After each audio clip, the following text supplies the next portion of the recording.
Peace community, peace community. You already know this is a midnight stream. It's a late midnight stream. All right.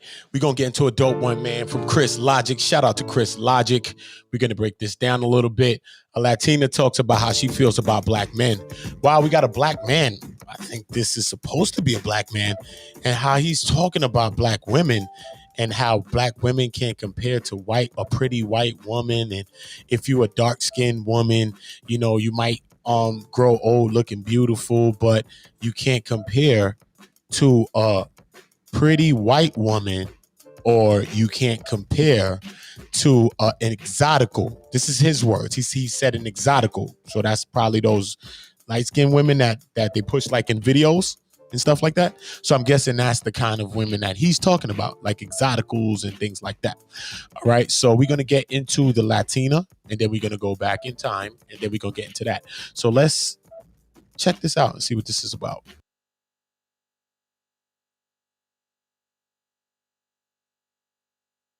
No.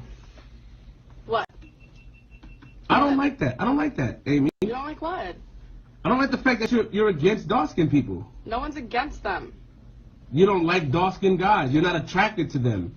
That's what you're saying. Like, you're saying that you have a preference. And what is your preference? Guys, do y'all mean to tell me the world's most desired black men who invented the term preference as a way to discriminate against women that look like them is sitting over here scolding his preference for having a preference? What? All right, guys, let's keep watching. Preference would probably be light skins or I'm picky Spanish dudes. Like I really don't know. Picky Spanish I'm very dudes. picky. I'm very picky. Oh, You're an asshole for that. What? The world's most desired just threw water in his preference's face because she had Nah, what the hell? Nah. That's crazy.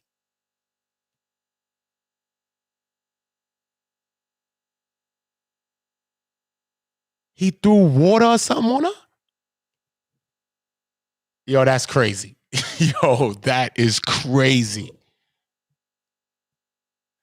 You got to hear this person. I think this same person that's asking her the questions is the same voice. I'm going to go back on her video. Look where the video's at right now. Wow. Wait a minute, yo. I don't know if I'm seeing something right. That's crazy if he just did that to her still, right? Hold on, wait. I got to put myself on mute so I don't echo, right? But I think this voice of this guy that's asking her these questions, that's why Chris Logic is saying that. She's like, not the guy that got the preference and all of that is talking about his preference like that. And then he threw the water on her, and she's supposed to be his preference, this type of a woman, because he was banging on a black woman just now. Wait a minute. I don't know these characters of who these people's voices are. Maybe you know their voices. I really don't know a lot of people on YouTube. But I just hear what some people are talking about, and that should just be sometimes crazy to me. So I was just watching this video. So wait a minute. Wait. a preference? Did I just see what I think I saw? Oh, hell no, guys. We gotta run that back. Preference would probably be light skins or I'm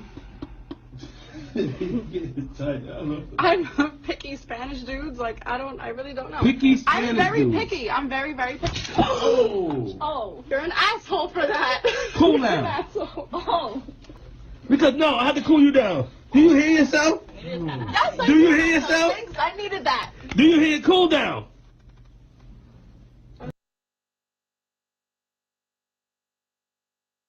Yo, she said, thanks, I needed that.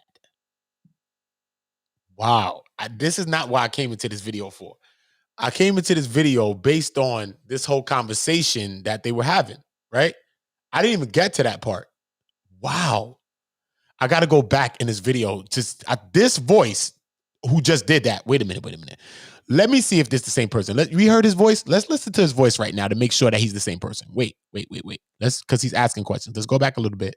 Oh. You're an asshole for that. Wait. Hold on, guys. We gotta run that back. Listen. Preference would probably be Like, I'm very, very. Oh. You're an ass. Preference? You're saying that you have a preference. And what is your preference? I don't know who this Guys. person is. I don't know who this person is, but I got to go back on Chris' video so that you can get the beginning to understand what this is talking about. All right. So Sexy Latina tells us how she feels about black men. That's what she titled this stream. All right. So this is why I went along the lines of what she titled this stream this, right? So let's listen a little bit. You know, pretty white girls and pretty exoticals, dark-skinned women cannot compete with them on a prettiness scale. Right? Look at your screen. What? You know, when you get those pretty white girls and those pretty exoticals, you know, dark-skinned black women cannot compete with them. But that's okay. Because you got things that they can't compete with. You got your melanin popping. You got those natural juicy lips where other girls have to get lip fillers. You got them. Got nice body. And Is this the same voice of this person right here? You hear what he's talking about? That a dark-skinned woman, and look how Chris G must have put this person there, right? It's a beautiful sister. Shout out to the sister that's on the screen right now, right? Give her a Jaffe Joe. Shout out to this beautiful sister. He's saying that a dark-skinned woman like this cannot compare to a pretty white woman or a pretty exotical woman. This is what the man is saying. That is absolute bullshit.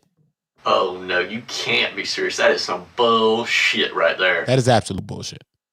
Without no context, without having to go into no further nothing. Because you know how sometimes you got to hear what something's going to be said. So, you know, hold up, let's get the full story. Let's get the fullness of it. No.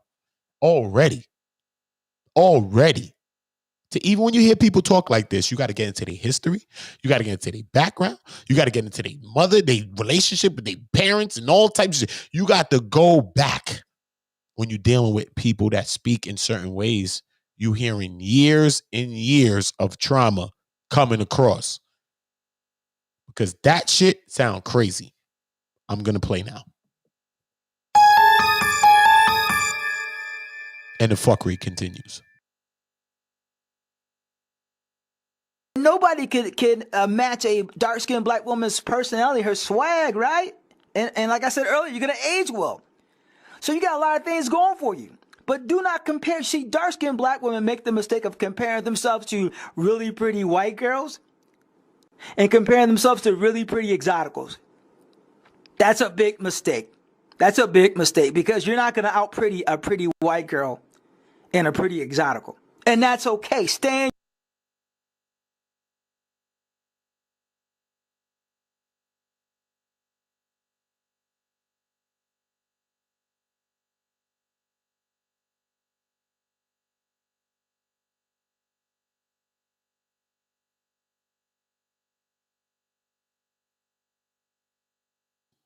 Oh no, you can't be serious. That is some bullshit right there. In your lane. Stay in your lane. And that's what makes Dominicanos so pretty, because they mix race. Except, once again, their base is a European. And that's why Dominicanos are so pretty, right? They got that good hair, you know, the slender noses, you know. That's why they're so pretty, because they're.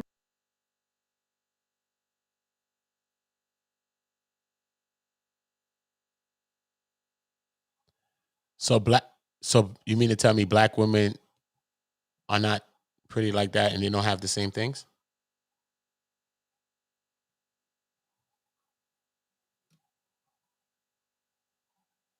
Do or do not black women have the same exact things and possess the same qualities that this person is talking about?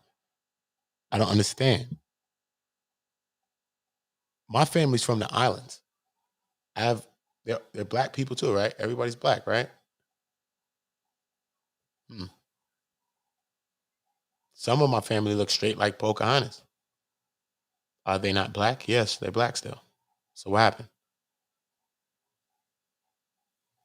My family, not people I'm dating and being with. I'm talking about my actual family members.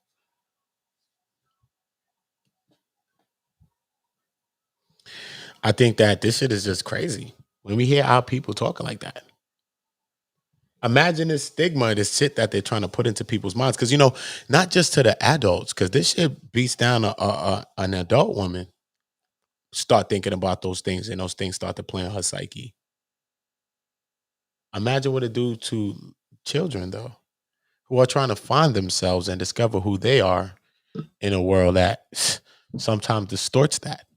Not sometimes, really all the time, but you know what I'm saying.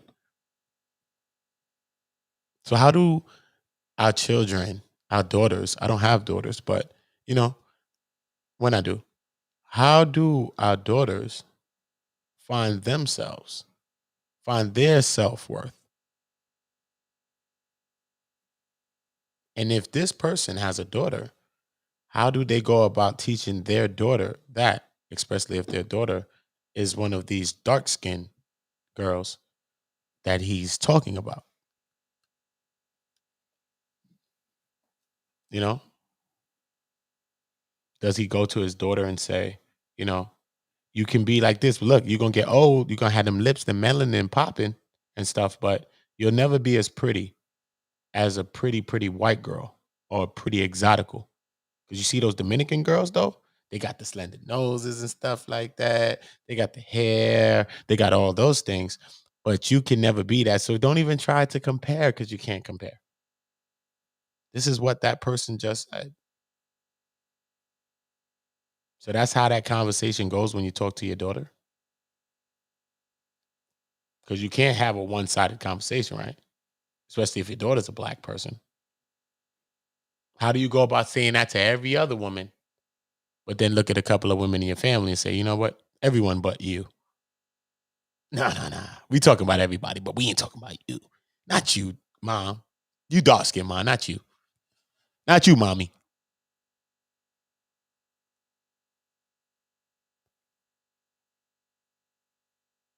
My mother's a dark skin woman. I take offense to that type of stuff. All the time. Every time. What type of messages are we pushing? Is that the manosphere? Sounds pretty harsh. I don't know. Sometimes I listen to videos. I don't know where the fuck is that. They be like, no, you're in this section now. You're in the Dr. Umar Johnson section. I'm like, oh, there's a section. I don't know. I don't know. I know a lot of these lines are blurred. I know listening to these kinds of words gives me anxiety. I know that. That shit triggers me and makes me fucking not feel good. I know that for a fact. It's a fact. I wasn't going live. As soon as I seen some of the ships, go live. Go live. The fuck? This shit is existing? What? Can't be, son. Can't be.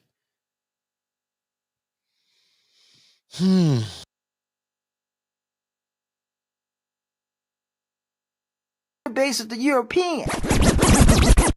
Hey guys, it's your favorite black male stalker, Crystal, and the world's most desired, of course, unambiguous dark-skinned black men, right? They start their mornings off by making dedicated bash videos towards dark-skinned black women, making sure that they know how undesirable they are and that they cannot compete with their preferences, okay? They post the videos, get their 25 views, okay? Eat their cereal, and then go out in the real world to go encounter their sexy, beautiful preferences, okay? Now, after all that worshiping that black males do to their preferences, after telling them how much more beautiful they are than black women, especially unambiguous, dark-skinned black women, after telling them how beautiful they are because of their European features, after even trying to low-key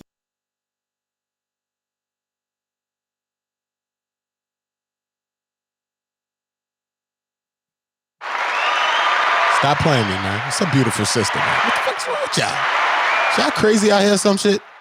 Stop playing me, man. Stop playing, y'all. It's a beautiful sister on the screen. What's wrong with these people? Is people nuts?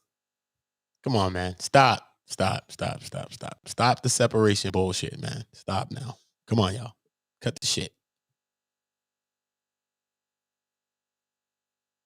are because of their European features, after even trying to low-key lie about your genetics so that you can appear more mixed to try to fit in with them, right? You would think, well, matter of fact, you know that these preferences are just drooling all over the world's most desirable, unambiguous, dark-skinned black men, of course, right? You know that these preferences are just drooling, throwing it back, just completely opened up for them. Because look at them, y'all. Look at them. They're beautiful. They're confident, okay? Even if one of these preferences turns them down, they're not gonna take it any type of way. They're just gonna move on because the world is. This is very real. Okay, so if somebody say, is this real? Yes. Oh, shout out to Black Jesus Minister, man. I thought about you one day too, brother. Most High must be greater than greater, which we know. Greater than greater. So yeah, man, most definitely, brother. I appreciate you too. Tommy, shout out to Talking with Tommy, Melanated Agenda. I don't know. This is crazy though, right? These type of conversation, this is real. This is what people are thinking. And to me, this is just like crazy to me, yo. This shit is crazy.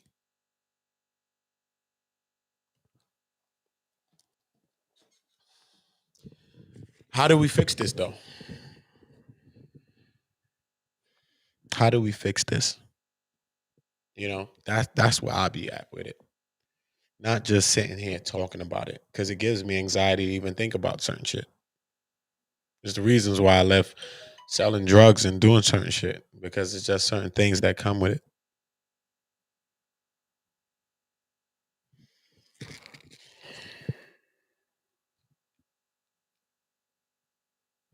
We got a long way to go, son.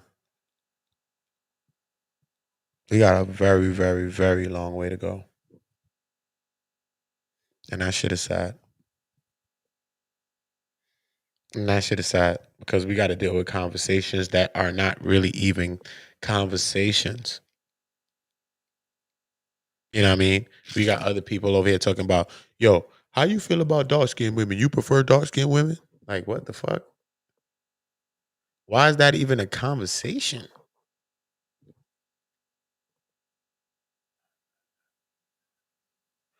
Okay. Yeah, I would love to do that, brother. I would love to do that, man. You know what I'm saying? You know, I dropped the link though. You can come up and talk to me. Yeah, you know what I mean? Especially if I get the emails or the contact information for the person. I'm with it. I'm with it, brother. You know what I mean? Especially if you give me some insights on what you feel or how you feel I should talk to her, or what you feel I should base our discussion on. You know what I'm saying? Because that's what I'm about. I'm about building. You know what I mean? So that's a suggestion, and I'm all for that. But then you might give me some direction too with the suggestions. Say, brother, you know, you might want to say this and build with that, or talk about this and that. You know what I'm saying? Because this is where, you know what I'm saying, I need your mind right here on this. You know what I mean? Because my mind might take something and goes, you know what I mean? So look, I need your mind right here on this thing, right here. Because sometimes people develop and grow brains out the blue. You know what I'm saying? No, look, contact Sister Rashida Strober, okay? Contact her, boom, and I need you, da-da-da-da. Put me exactly where I need to be, brother. Because I'm not an ignorant brother. I like to listen and I like to learn. Straight up. Straight up. So I'm most definitely for that, man. Shout out to that. Shout out to Jesus Minister. Black Jesus Minister. Sorry. Got to put the black in front of that. Shout out to Black Jesus Minister. Yeah, man. You already know, man. We here, man. It's just crazy, man. Sometimes just these conversations. man. Imagine, man, like this is beyond spirituality. Imagine you trying to push a spiritual thing and you trying to say, listen, man, we need to get ourselves on a spiritual thing. And you dealing with this, though. This ain't even nothing to be dealing with, like, and talking about. Like, what are we talking about here? So crazy. Every other people, they love our people, though. Every other people love our people. Facts. Somehow, some way, man, we gotta love our own people, man. We gotta love our own people, man. This shit is borderline scary now, man. This shit is borderline scary.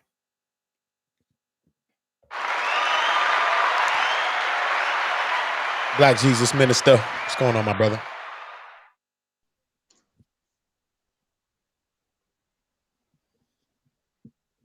Say something. Let us hear you on Black Jesus Minister.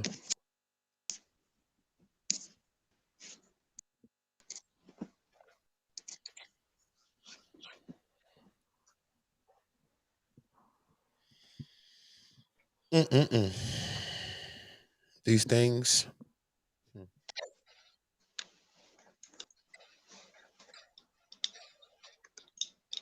Mm, I don't know. When you're ready, though, let me know when you're ready on Black Jesus. You can say something. You know what I mean? When you're ready. Anytime you're ready, you can speak, man. Man, I mean, but this is what it's about, though, man. All You right, know, it's brother. about. Oh, there you go, my brother. There you go. Yeah, I hear you loud brother. and Can you hear me, brother? I hear you loud and clear, brother. Blessings. Hold up. Let me put the Yeah, this King is John. Let me put the roses on the floor, brother. What's up? What's going on, King? How you feeling? brother built into the highest bowl grave to have this conversation. I appreciate you, King. Post me to Mike, or can you still? I just want to make sure you can still hear me. I saw a mic or something like that. I hear you still. I can hear you. Okay, wonderful. This conversation is long overdue.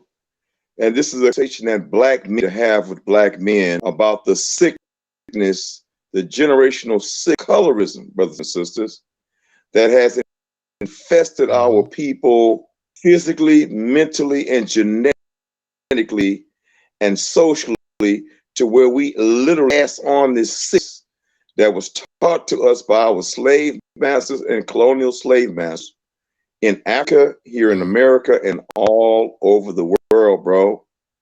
And it is time that we esteem the jet black man and the jet black woman as the mother and father of all humanity, and the epitome of who the black race is, and defined phenotypically. Yes. Okay, and we've got to put our dark-skinned brothers and sisters on that pedestal, because when we look at them, we are looking at the very essence of our race, and we should give them that type of embrace and that type of honor, dear brother. So I salute you tonight, man, having this conversation. Yes, brother. And everything you're saying is right on the nail, man. Yes. We have to understand that. There's a reason for everything, man. It's a reason why they break that down. It's a reason why they make us feel this way. You know what I mean? It's a reason, because that's something that they've been trying to study and break down from the beginning of time. When they've been meeting us everywhere around this whole planet. They've been trying to understand that. They ain't come over here and say, this one Dyson, this one Dyson. They've been trying to figure this thing out. You know what I mean? And we sitting here pushing us down don't make no sense. You know what I mean? That is just like Black Jesus Minister just said, that phenotypically and all of that is what we came from. Period. It's the essence. My goodness. It's the essence, man. It's just the natural essence. You know, it's been a lot of gene raping. It's been a lot of things going on, man. You know what I'm saying? DNA. It's been a lot of things going on from the back in the ancient times till now. It's still things going on. But we got to start seeing each other as each other. We got to start celebrating each other. We got to start praising each other and really, you know what I mean, getting ourselves out of some of these concepts and these constructs, because it's all residual effects of slavery. Sometimes people walk around like, no, I mean, slavery ain't me. This is a residual effect of slavery. This thing right here, this same shit.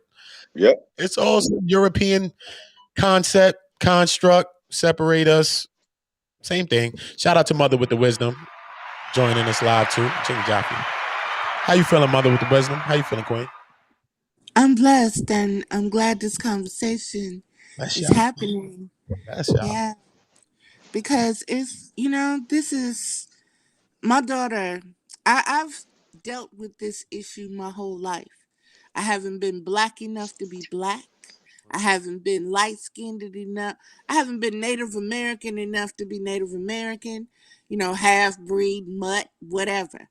I hear all of that, and I hear so many different branches of the communities wanting to put labels and boxes on us when we come from black. Black is the most fertile color that there is.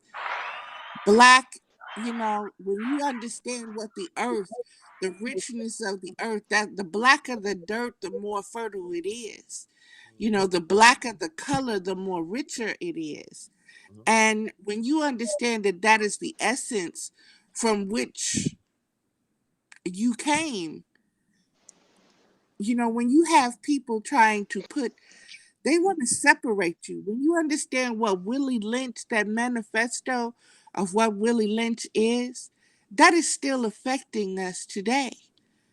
That is still affecting us today. But when you don't know yourself as a spirit, as something that is formless, you get caught up in all of these boxes and comparisons of size, shape, gender, and what you should look like and what you should act like and what you should sound like. I've been told you sound like a white girl when I put on my business voice. And I've been other times I've been told you sound so ghetto. What is that? Expression is expression. It's all an art. Language is an art form. That's a fact. I agree. I agree with you totally. What you feel though, Black Jesus Minister? Keep this conversation rolling around. How you feel, brother? Let's keep this bill going. Man, I'm feeling good, brother. You have bright day and bright my night. I heard you earlier today, and then you went in on this. I guess this is a part you were talking about yesterday, day before yesterday. What a part. Yeah, bro. Okay. And again, I'm saying that the change will only start if we are the ones who continue to perpetuate this sickness and infuse sickness into our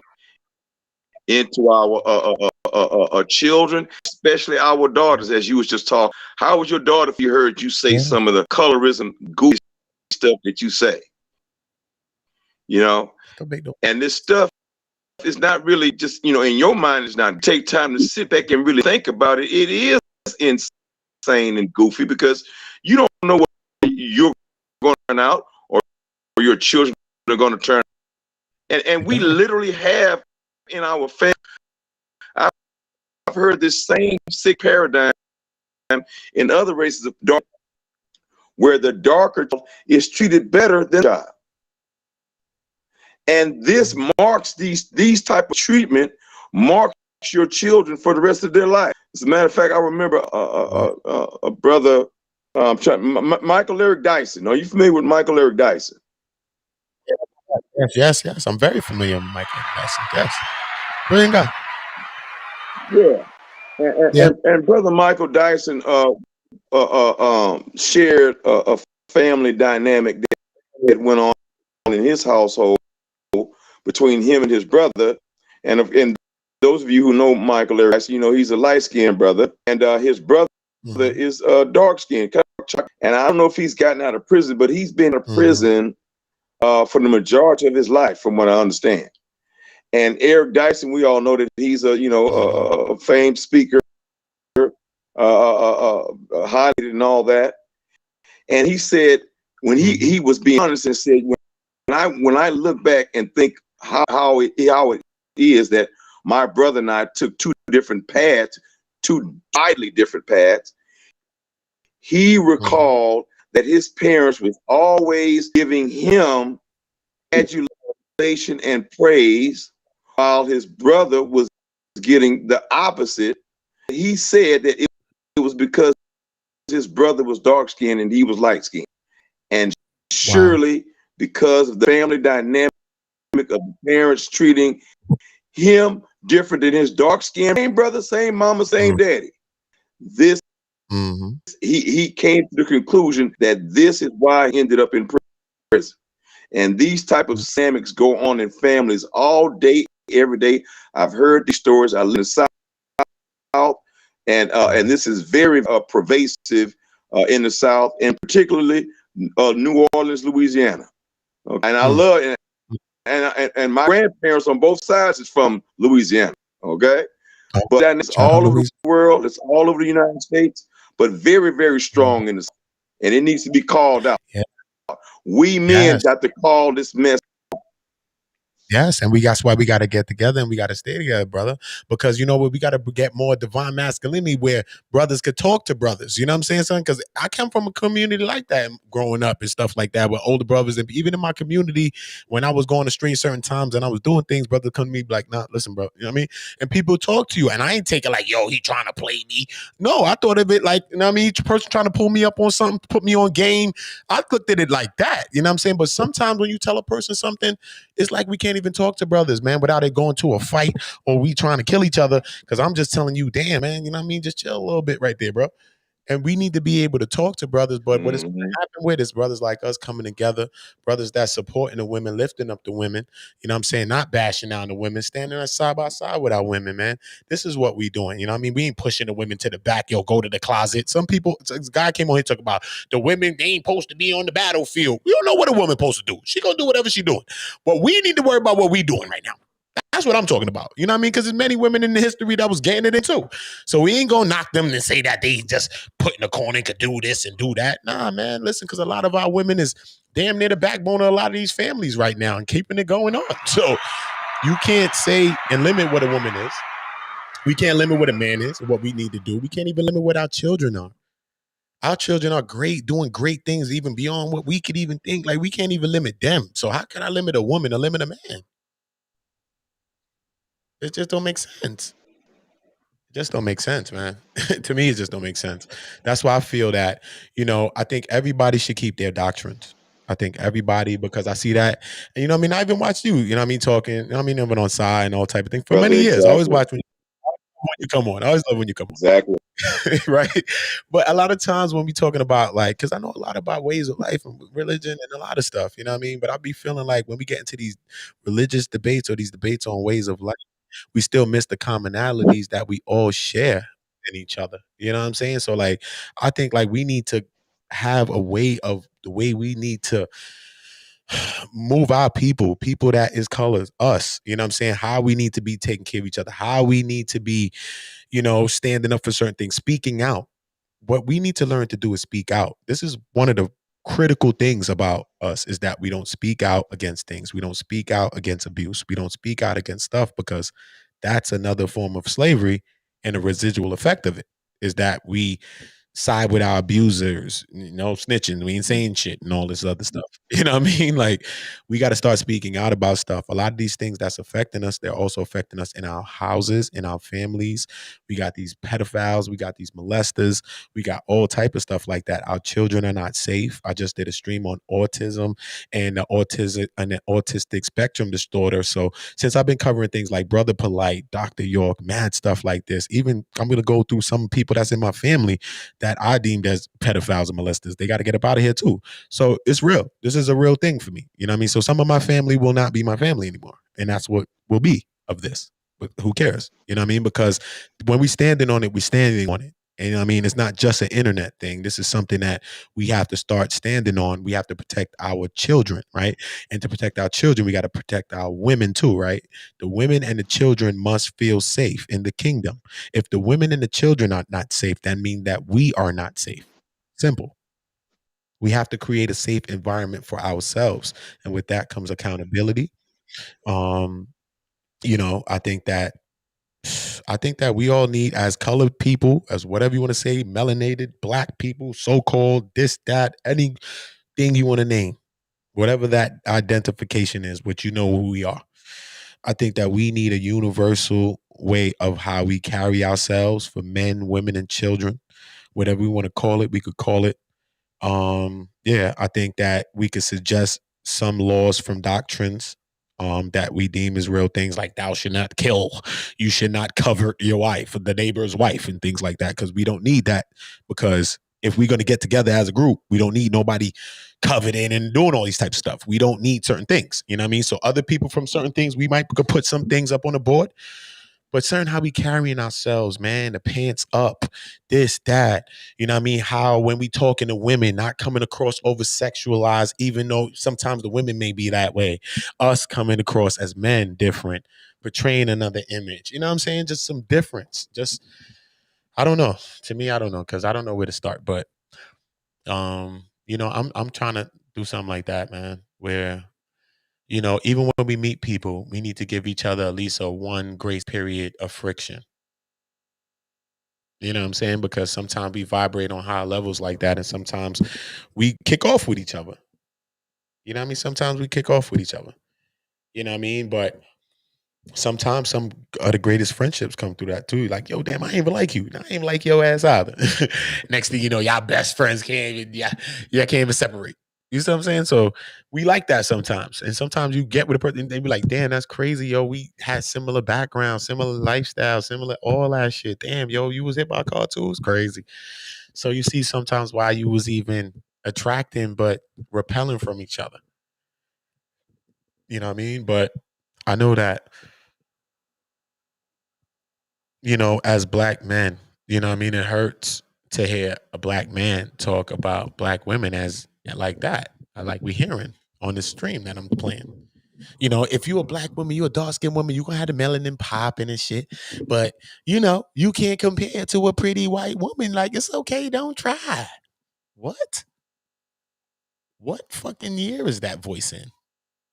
That voice that we listening to cannot be in 2020 nothing. What are you talking about? What are you talking about? That shit is crazy. I don't know. Can you hear me? I hear you, mother. Yeah, I hear you, mother. I don't know if you got on mute. You're on mute, Queen. Okay. What's up, Queenie? All right. I was wondering why I ain't hear you. All that. I didn't even hear nobody. Damn, I felt lonely. No, we here. We got you. I just want to jump in there and say that you asked what can we do, and I'm all about solutions That's what I and want, man. resolutions. Yeah. And what we need to do is we need to start teaching our children, our community about, just like you're doing with the autistic, you're learning about spectrums. We need to understand that there's a spectrum in every type of light. There's spectrums and their frequencies, and their different currencies of high and low. And so when you teach these different spectrums, you're going to understand that, there are different colors in these spectrums. And according to your DNA and how everything, your genetic code, is where you get your color from. So a lot of people feel that, they get so stuck, just like the brother was saying. Yeah. My brother is dark skinned, Yeah. My daughter is dark skinned. And because of the situation that I grew up in as a child, I didn't want no light skinned man. I was color prejudiced. If you wasn't, my daughter's father was so black, his name was Blue. Okay, Yeah. they called Shout him out to Blue Blue. in the community. Shout out to Blue. Shout out to Yeah, he was blue. He was so black, That's the and beautifulest color. Is that color? That black blue is the beautifulest color. That's created yeah, light. That's space, yeah, deep space, melanin, all of that. That's that. That is the creation of. exactly. But I chose him for that reason. If he had been light skinned, he wouldn't even got no conversation. He wouldn't have been able to get no play, nothing, because I was not, because of what I went through as a light skinned person. With the hair, the skin, and everything. I've had girlfriends Jesus. Yeah. that I had friends that would. I had a certain young man. Me and him, I only put him. He could only be in the friend zone, and my daughter to this day gets on me because of that. He was like 6'3". He was my color. He had green eyes. He played in a band. He would come over to my house, and every woman on the neighborhood would come. Hey, Valerie. Hey, girl. But before that, they wouldn't say nothing. But here he come and here they come. But, Mm-hmm. I just wasn't attracted to him that way simply because of what I had went through as a child. And that colored my experience. I didn't want my children to go through that. And I had this conversation with my daughter, and I was like, I didn't want you to have my kind of hair, and I didn't want you to. And she like, Mama, why? And I'm like, and then she has this whole thing because throughout her whole going to school, everybody didn't believe I was her mama, you know, This is it. because she was so dark and so different. I took it to kindergarten, and the teacher was like, "Oh, I bet y'all can pick out your child." And she picked out this little chunky, cute, light skinned girl with the little, ponytails. I'm like, "No, that's not mine. This is my daughter right here." And my daughter has an issue with her skin color. And then when we moved to Wisconsin, it just really, it was something because my daughter was the first black cheerleader at her Mm-hmm. school. It was really different. And my granddaughter is the same way. My oldest granddaughter. And it has a lot to do with your body type. Black women are sexual, well, black men too. We're sexualized, we're typecast, we're put in these stereotypical, you know, boxes where we're supposed to act and perform a certain way. And when we don't, we're ostracized and criticized for that. And the way all of that, I think, can really stop is if we're taught, just like we're taught the range of notes in music, the different do, re, mi, fa, sol, la, ti, do.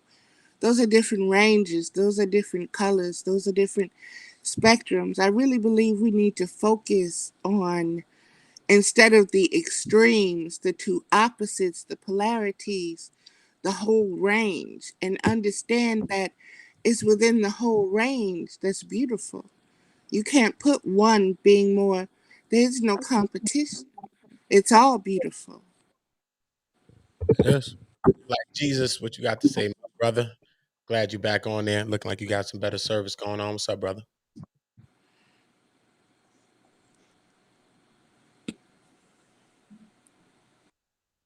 Good Yeah, to see that bro. beautiful queen. I don't know how you feel about Umar. Beautiful. Yeah, I don't know how you can you hear me, brother? I'm Johnson. I'm against Umar Johnson too. I think that Umar, I think he came out meaning well probably, but I just don't like how he's been going about doing all the things. Even people that support, donate, can't ask him no questions about stuff. I think he could have went about getting more help. He want to do it all by himself, but I think that a lot of people want to do that because if you get help, then the process is over, then the scheme is done. So, I don't know if he really Yeah, want to make the changes that he really. I understand and I agree with what you have said. I was actually trying to separate what I really wanted to mention about him Okay. is that his black first things separate from the school issue. Agree and applaud when he emphasizes that black men should marry black women and that this is a social thing, but this is a political thing and an economic thing. Black women to strengthen communities. Wanted to know, did you agree with that? With you that he talks of? Yeah. As far as that premise goes, yeah. Growing up, I've dated all kinds of women and stuff like that as well. But I do, when I hear people that speak more on premises like that, I do understand the use and the vitalness of it. You know what I'm saying? And us marrying each other, locking in with each other. A lot of us women are not married. Everybody having kids, things like that. Yeah, you know what I mean, to build back the family structure, because even when you go back to like the 70s and certain things like that, when you look at the rates of single black homes and things like that, you can see at a point in a time there was a shift in our black homes. You know what I'm saying? Even if there was slavery, even if it was all these things, there still was a time when black homes were more together and people were staying together. Look, parents was having 16 kids. Like, people don't do things like that no more. You know what I'm saying? People's having 16 kids, 17 kids. My mother got 23 kids. Stuff like that was going on. You know what I'm saying? Like, people were really toughing it out, sticking it out, you know? Right. So, yeah, we need more because a lot of times when we deal with other things, so I do understand when they say certain things. Just like when I'll take something for example, right? Let's say I'll take Sonetta for example, right? So now, like how Sonetta, right? He can easily jump off to like the Dominican side of stuff and be like, just like yesterday or something, he had a video and he's like, yo, man, he's asking 10 toes down. And he's like, yo, who treat you better, the black woman or the Spanish or your Latinas, man? Tell me, man, the Latinas or what, man? I'll keep it real, you know that. And 10 toes, the Latinas, you know what I mean? Yeah, you know what I'm saying? And then he like, yeah, I kind of told you. So it's like you go with this black thing all day, but then you get a chance to be able to switch a side when you're ready to switch a side. You see? So, but you can't switch a side when you black. When we black, we black. You know what I'm saying? So we either gonna be this, you're not gonna be nothing. You know what I'm saying? So some people have choices and things like that. So sometimes that causes a lot of dissension. Sometimes that causes things to cause dissension between the children. I think that falls upon the kids a lot. You know what I'm saying? Yeah, so I think that, yeah, more black people need to be dealing with black people. I think more black people should marry and have black children. You know what I'm saying? We need more black children as well. I do agree with that in a lot of ways. You know what I mean? But I don't knock people that live their own lives and say, nah, motherfucker, if you ain't this, then motherfucker about you. So I'm not that. You know what I mean? I'm also not that as well. People live their lives. Exactly. I agree with you. We shouldn't force him to do if you just got to have a person of another race. And yeah, a lot of us don't face up to the reasons why we do that. And inferiority and self-hatred plays a great part in that. And to ensure that you have children that are dark skinned or something of that nature. But ultimately, I think that when we our conversations and when we realizations are less with color and inferiority, and we don't really, not just but on the conscious and subconscious of other people and from family. And it's very, very sad, brother, and all that it's you're almost 100% accurate and predictable. You know, when yeah, damn, where my brother went. Pull back up, Black Jesus Minister. Pull right back on up, brother. Pull on back up, brother. Yeah, man. I want you to continue. I want you to finish that build. You know, I don't want to go nowhere to you. I want you to take your mind off where your build was, brother. Finish up your build. Come on back and finish up the build. You know, we rocking with Mother with the Wisdom, Black Jesus Minister. You know what I mean? That's what we doing, man. We building, using our minds. Of course, Queen. I want to say, yeah, I'm not that familiar with Umar, but I've seen a couple of his videos and I've listened to him when he very first came out, and he was very controversial to me. But I'm listening to you speak about this Sonetta person, and I've looked at a couple of the videos and so forth. And right now, my intuition and my instinct is saying that he is doing everything he can to distract from what they got from what they got caught up in.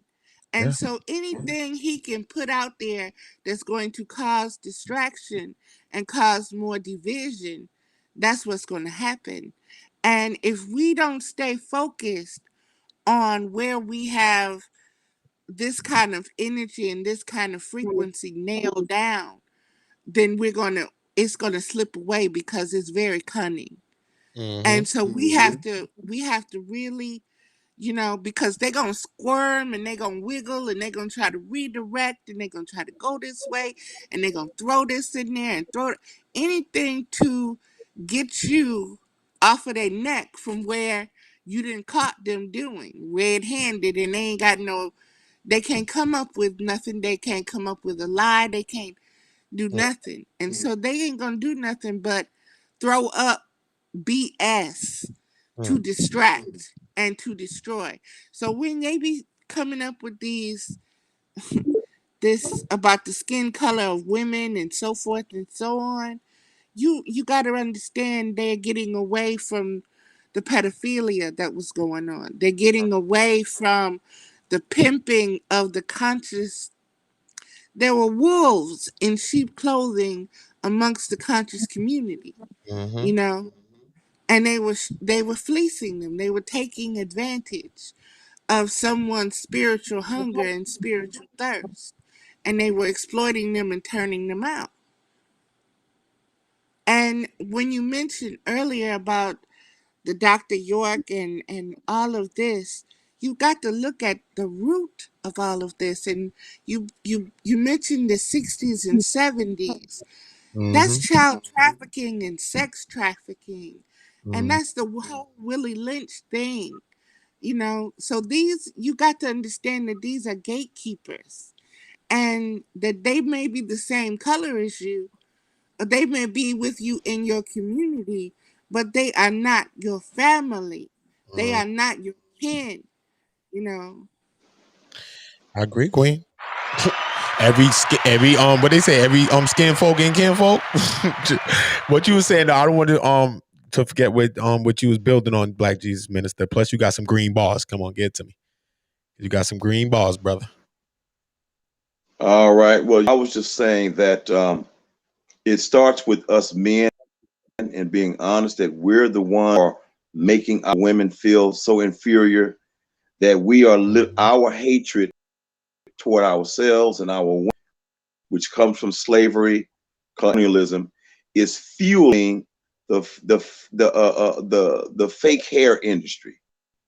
Our women have almost become addicted to having human hair, which I deem to be somewhat barbaric, okay, and somewhat cannibalistic. To have someone else's hair on your head, if you're going to have some of that hair, I would prefer you to have the fake stuff on your hair instead of real human hair.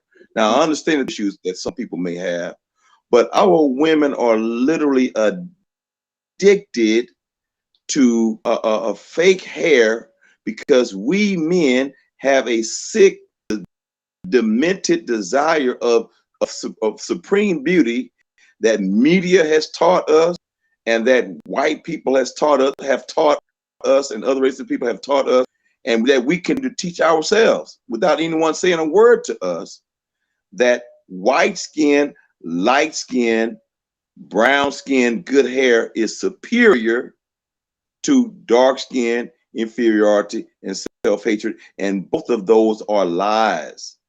And so us brothers, we've got to sit down and have this between each other. Those of you who are bold enough to confront another brother and our brothers, we can confront each other respectfully without making that brother angry or feel like he want to do something. We can talk to and confront respectfully this issue. And the first thing we got to do is that we got to get our mind and our position correct and make sure that we're not subconsciously leaking this colorism, negative information that is falling upon the ears of our wives and of us, and continuing to breathe life into this death trap of colorism, white skin, light skin, brown skin, good hair supremacy. Get rid of good hair. Hair is actually hair that stays in your head. Did you catch that, brother? Caught it, brother. Good hair is the hair that stays in your head. And so we've got to be generational genocide that's verbal and spiritual. Colorism is a reality that we must come and no longer ignore. And I would also like to admonish all of you who have young 3, 4, 5, maybe no later than 7 years old. If you guys are not familiar with, up on YouTube, the doll test that was first conducted by Kenneth and Mamie Clark, black psychologists, all right, who came up with the doll test. And I'm all of you, if you have very young children, doll test your children as a barometer of how you are doing as a parent, giving your child the necessary tools regarding their self-esteem. Because if your child fails that black doll, white doll test, it means that you've got work to do. And I'm saying that every parent that's listening to this broadcast, all of us responsibility to doll test our children and to make sure on the right path with giving them this self-esteem that they need to make it in this life and to not feel inferior to nobody. Thank you, brother. Yes, Black Jesus, can I ask you something? Please, I want to ask you, what is more important, that we teach our children about the inside, that cannot be seen with the human eye, the spiritual value, versus what somebody can see outside? Because there's always going to be somebody that ain't going to like something about you. There's always going to be somebody that's going to prefer what you have, and there's always going to be somebody that's going to be turned off, because we have preferences. But it's not about what somebody's preference is. It's about who you are, knowing your spiritual value. And it's not about looks. And it's not about what you have. It's not about the outside. What about the inside? What can we do? What do you suggest we do, especially with our black men? Because a woman is attracted to a strong black man. Okay, I'm going to put it just like that. And a woman feels more able to expand and express herself when she knows that she's surrounded by strong black men. I had a strong black father, and my father had strong black male friends, and they were gentlemen. They were from the military. They were real men. You know, they didn't play around. And they taught me how to respect myself, my character, and my integrity with my word and my actions, based more than what I look like. You know, I was wanting to be more tomboy because my mama kept saying, your father wanted a boy first. He didn't want a girl first. And so my looks was never my thing. Never. And so when we get into, trying to teach our children how to be aesthetically pleasing to another person from the outside, but we don't tell them what you look like on the outside don't matter, because that's going to change and fade and do this and do that. And what if something happened to the outside? Who are you on the inside? Who are you as a spirit being? That can't nothing change, and whatever come in front you and confront you, you can stand up to it with your spirit, not because you got to defend the color of your skin, the shade of your skin, the texture of your hair, the color of your eyes, the length of your hair, whether you bought your hair and it's sold in, or whether it's human hair or it's synthetic hair, or whether you bald headed. Mm-hmm. Yeah. This is the I'm sorry. Not get it. I wanted to ask you what you feel. Yeah. Yes, I was asking you. Yeah, she's talking to you. Yeah. Okay. Well, thank you. Yes, sister.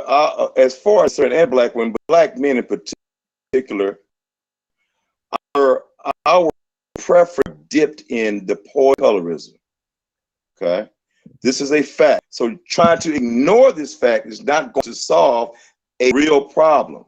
what is on. When I said self-esteem, to doll test your children, and if your children fail the doll test, and you guys can go to YouTube and look at those series of questions, then that is a self-esteem issue going on now that has been brought upon them by society, most of the time by your own family, by you yourselves as parents, with your conscious and subconscious communication about white skin, light skin, brown skin, good hair supremacy.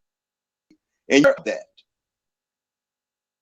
And children are sponges, and they soak this stuff up, and they stuff up from television constantly, media, all right? And that's why these children at such a very young age, if you look at those dolls, even to this day, the ones that have been redone even today, black children are consistently picking the white doll as the good doll, black doll as the bad doll. So when I said I'm focused on self-esteem, I'm talking about that. So yes, the inside is very, very important, because what's on the inside will show up on the outside, regardless of what your skin color is. So I'm not focusing on skin color. I'm self-esteem, building up your and our children's self-esteem, regardless of what they look like. Because if we build up their self-esteem, regardless of what they look like, that great self-esteem is going to show up on the outside, and they cannot be denied, and they will be successful. They have to walk around here and fear when they're interested in people, or people whose hair is not as beautiful, not kinky as they. That is real issue, and our black are crack addicted to fake. That is my opinion, and it's true. And the reason why black women are crack addicted to fake, and other races of people are cashing in on by the trillions of dollars, is because black men who are sick as all hell sit up here and drool and dribble over light skin and the light skin, white skin, light skin, their supremacy. This is a lie, and that's a sickness among black men. And we as black men perpetuate in each other. Oh yeah, man, she has good hair, yellow bone, blah, blah. See, I know what I'm talking about because I'm a man. I grew up as a man, grew up as a young boy. I heard our conversations. I was part of those conversations. And we continue to do this over and over and over and over and over. And doing what? Overlooking our beautiful, voluptuous, dark-skinned women with their God kinky hair. And we choose to marry other women of us and only light-skinned sisters because we got to have a light-skinned woman, but or another race of woman on our to show the world that we did. So again, sir, I'm talking about the inside, because what's on the inside is going to show outside, and that is building the self-esteem of ourselves and our children, so that they will not be inferior when they're in the people, especially white people. Because if we don't build up their self-esteem, they will act and be inferior in the presence of white people or in people non-black. But also, though, beloved, and I agree.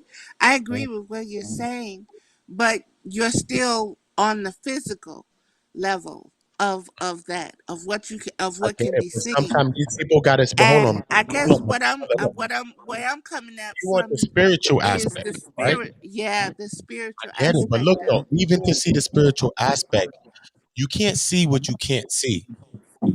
Okay, so for even people to go into the spiritual aspect, you got to first figure out what you are seeing in front of you first, so you can understand to discern what you're seeing right now from that spiritual. So you have to understand the physical to even start going into some spiritual realms. And people need to see the physical issues and the physical problems of these things, just like these doll type things, right? But look, hold on, because you're having a little feedback though, mother, right? I'm gonna mute it, right? But also though, right? Let's say, how y'all talking about what y'all talking about, right? My family is not from America, okay? So my family are from the islands now, okay? So slavery affected everywhere now. This is a bigger problem now. You see? So the conversation that we're having about these dark-skinned women and these black women that we're talking about, right? So I have family from islands and countries now, right? If you even go into Spanish country, black country, my family's from like Caribbean islands though, but even if you go into these islands and these countries, right? Even in there now, these dark-skinned people, right, are prejudiced against too, right? They have prejudices against them too. So much so, like let's say even in Jamaica and certain countries, a lot of people are bleaching their skin. They are dark-skinned people, men, women, everybody, young people. They are bleaching their skin to be lighter. If you know Vybz Kartel, he's a reggae singer, one of the biggest reggae singers that ever happened. He got locked up in jail. He bleached his skin as well. So it goes to show you, because he was a dark-skinned man. He bleached his skin. So it goes to show you that it's so bigger than just, you know, a concept, is that people are literally, I know friends right now that in my neighborhood right now that bleach their skin in America, not just in another country, or you got to be in some third world or some other country. No. And this is based upon that same concept, this same stigma, the same psychosis, the same psychology of this thing. You know what I mean? That people feel like their skin is not good enough or they won't be accepted. So they're putting bleaching creams on their skin. Okay. Even from back in the day, reggae song, they told them, me not bleach up my skin, then my bleach. If it look like a browning, they trying to bleach their skin so that they can look like a browning, like a brown skinned person like me. You see what I'm saying? Like, I notice I have people in my family that bleach their skin. Right now, they're in America. They're not in an island or somewhere. No, they're here. You know what I'm saying? And this goes to even Spanish countries when you deal with the negro. I mean, when they deal with the darker skinned people and they rationalize them out. Like in the Spanish world, it's this same fight going on in the Spanish world.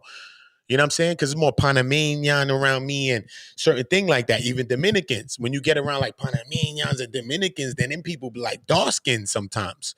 And then you see that the dark skinned people, when I talk to them, they be like, nah, man, I don't really mix with them too much. They be racist and stuff. You'd be like, what? Y'all all Spanish? What the hell? Y'all all Panamanian? Y'all all Dominican? What the hell?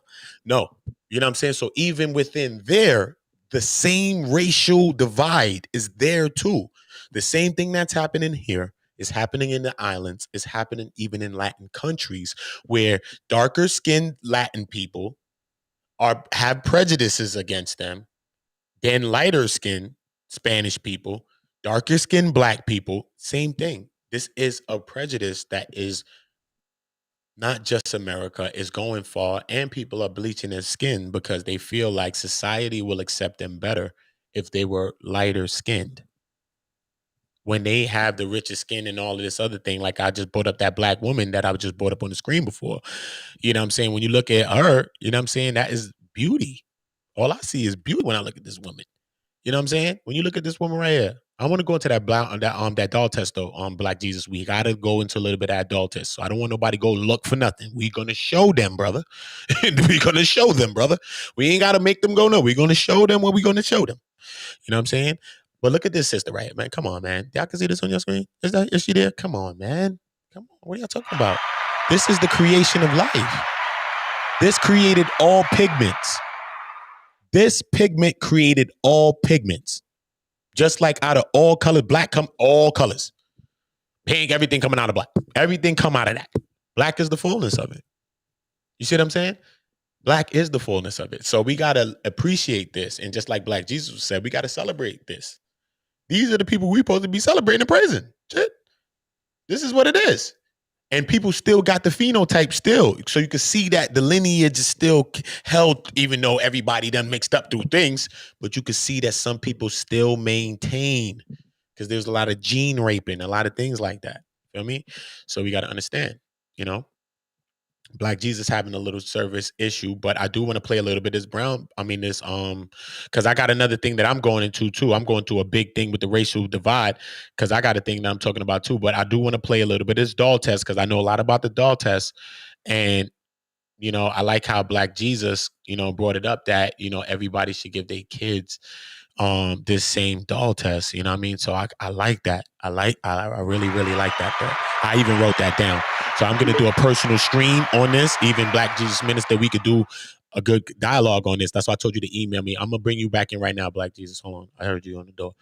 You know what I'm saying? So yeah, we could do a build on that, brother. I'm with all of that. You know what I'm saying? We could do, because you know what you know into, and you could bring your information. So, you know, I just want the light. Let's play a little bit of this though. Let's see what this is about though. I try to go to the oldest one they said from 1940. The doll test, a psychological experiment designed in the 1940s. We have recreated it. No. Oh, the same thing though. Doesn't matter. These is Italian children. It doesn't matter though. It's the same doll test, right? Same doll test. All right, cool. Let's see what they're saying. These are Italian kids. Let's see. It's around the world. I seen one from back in the days, and it was like heartbreaking to see what the little girl was saying. I was like, wow. So heartbreaking.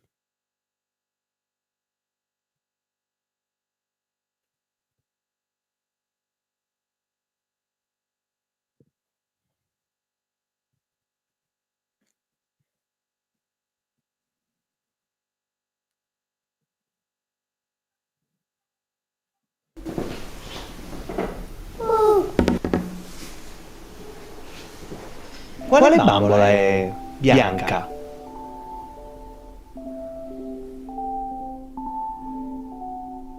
Wow. I want English though. From the rip, you already see what it's about. I want English, and I want, hold up, the doll study. Shit, this is a CNN doll study. Landmark Brown versus Board doll test.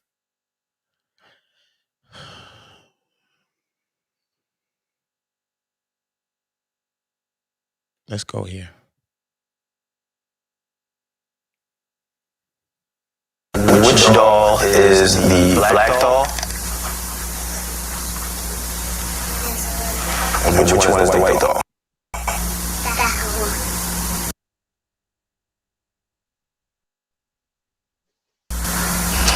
Which doll is the pretty doll?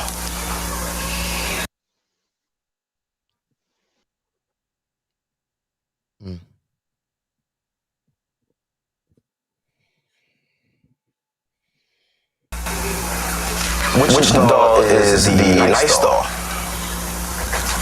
Which doll is the bad doll? Which doll is the nice doll? Which doll is the bad doll? And why is that doll pretty? Because she's white and you have 2 eyes. Which doll is the ugly doll? Why is that doll ugly? Because he's black. Which doll looks most like you? Yeah, which one looks like? That one.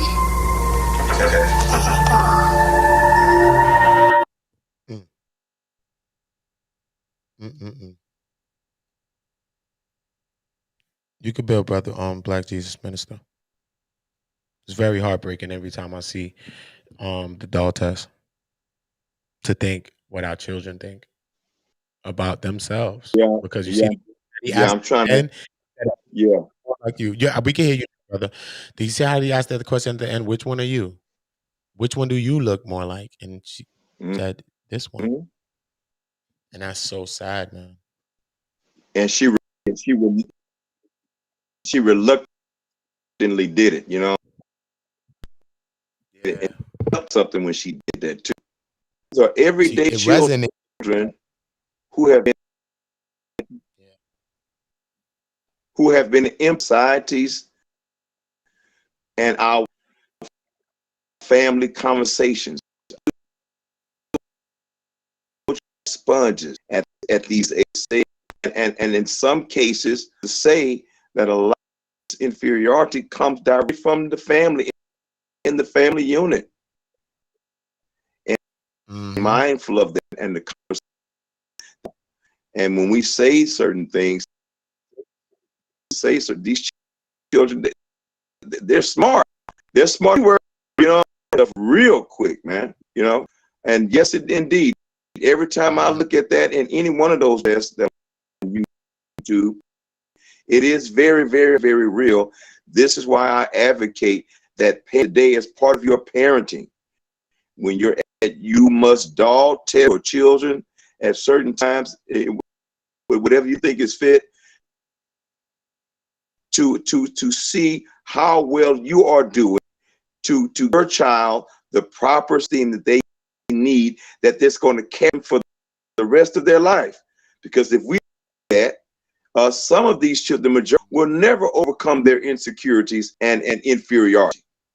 Because we do what? We overlook it. We don't want to address it, and we want to pretend that it does exist and it is real, y'all, and it must be addressed.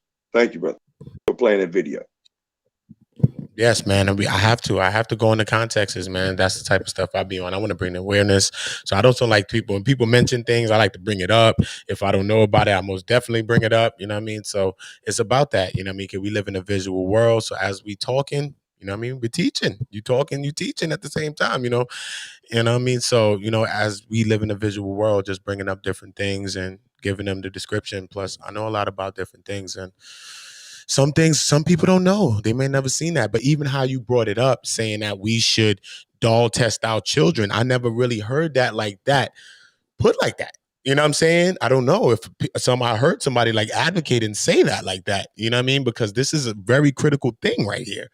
And I think that I end up writing it down. You know what I'm saying? So it's most definitely a great build, and a build that I would love to have with you two on some stuff, because we need to bring these type of awarenesses to these things.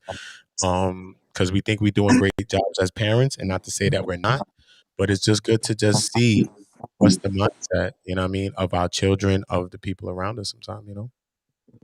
Indeed. I think it would be a wonderful tool. I think it would be a wonderful tool when you have that conversation with your child about why they're going to be seen different, about why the police are going to look at them different, about why society is going to look at them different. I think the doll test is a wonderful tool to incorporate as a visual aid and to give that understanding. I think it's a great idea, beloveds. I really do. I'm all behind it, and I hear what you said about the visual, and we learn many different ways, and so I believe that's one way to teach about the outside body. I really do. The physical body, the manifested body. That is a way to do that.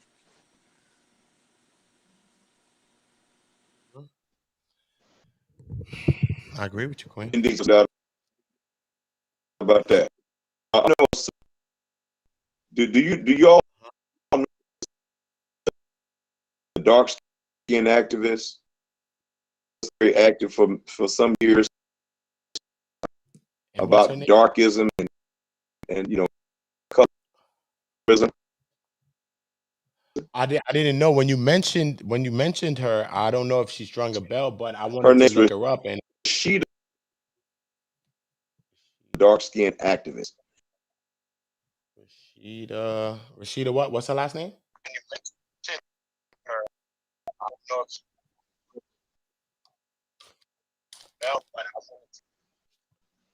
Have a conversation with that sister, and I'm gonna turn her Strober, Srober, Strober. She's on book, and she's Okay, cool. dark skin activist. You definitely got my email. You definitely got to chop it up with that sister one day, bro. But have you connected with her? Have you spoken to her before?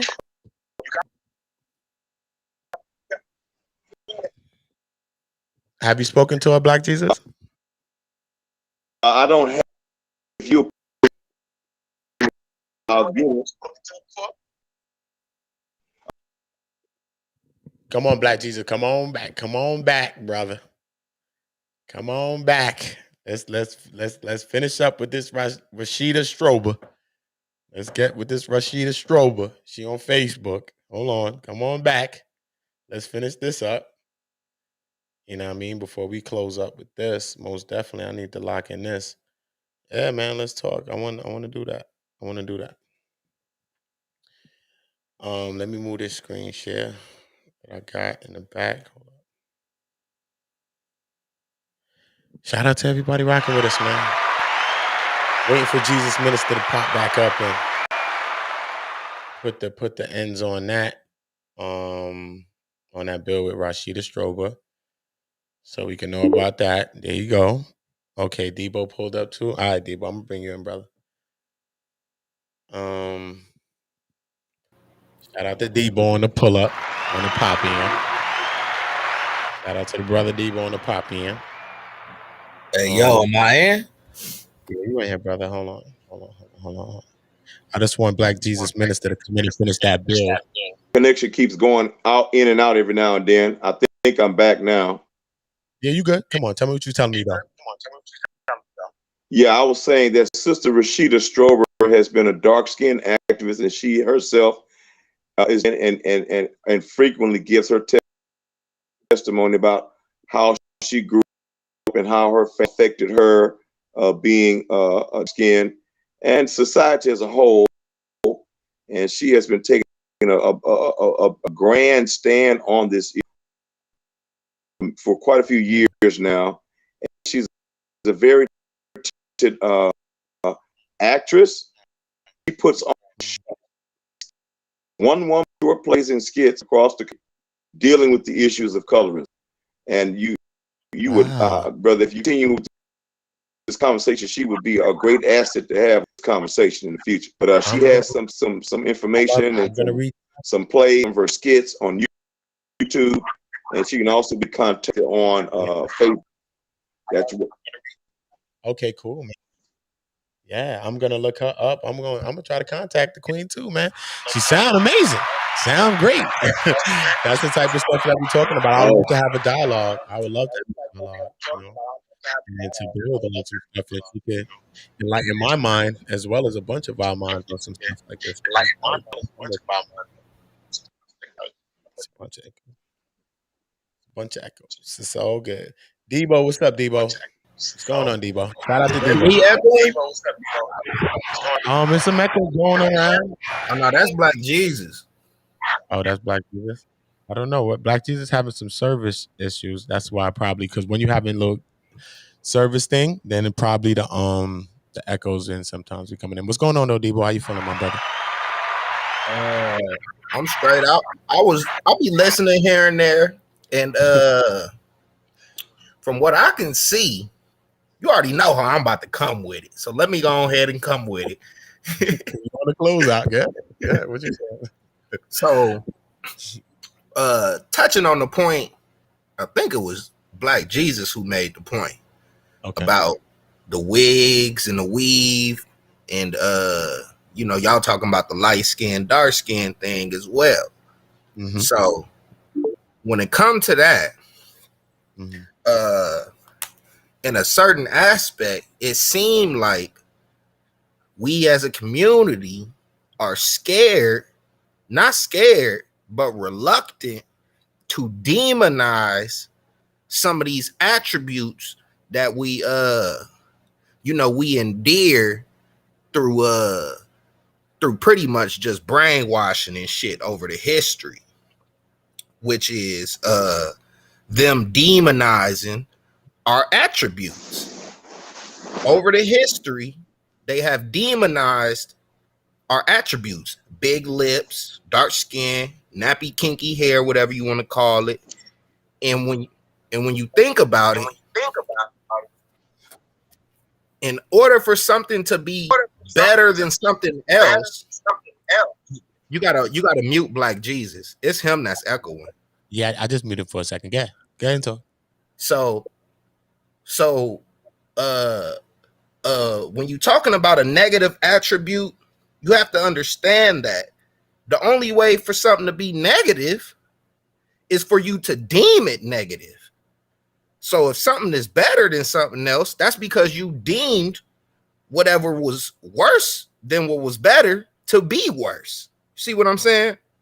So in order to fix it, and this goes back to what I just said, is we are reluctant to demonize the attributes of the albino crackazoid.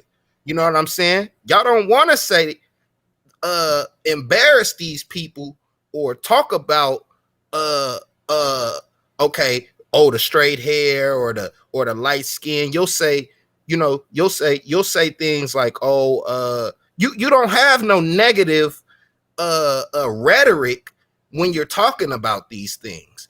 But since we have negative rhetoric on our attributes, that's why it's deemed negative. Until y'all learn how to embarrass this man and demonize everything about him, you'll never get no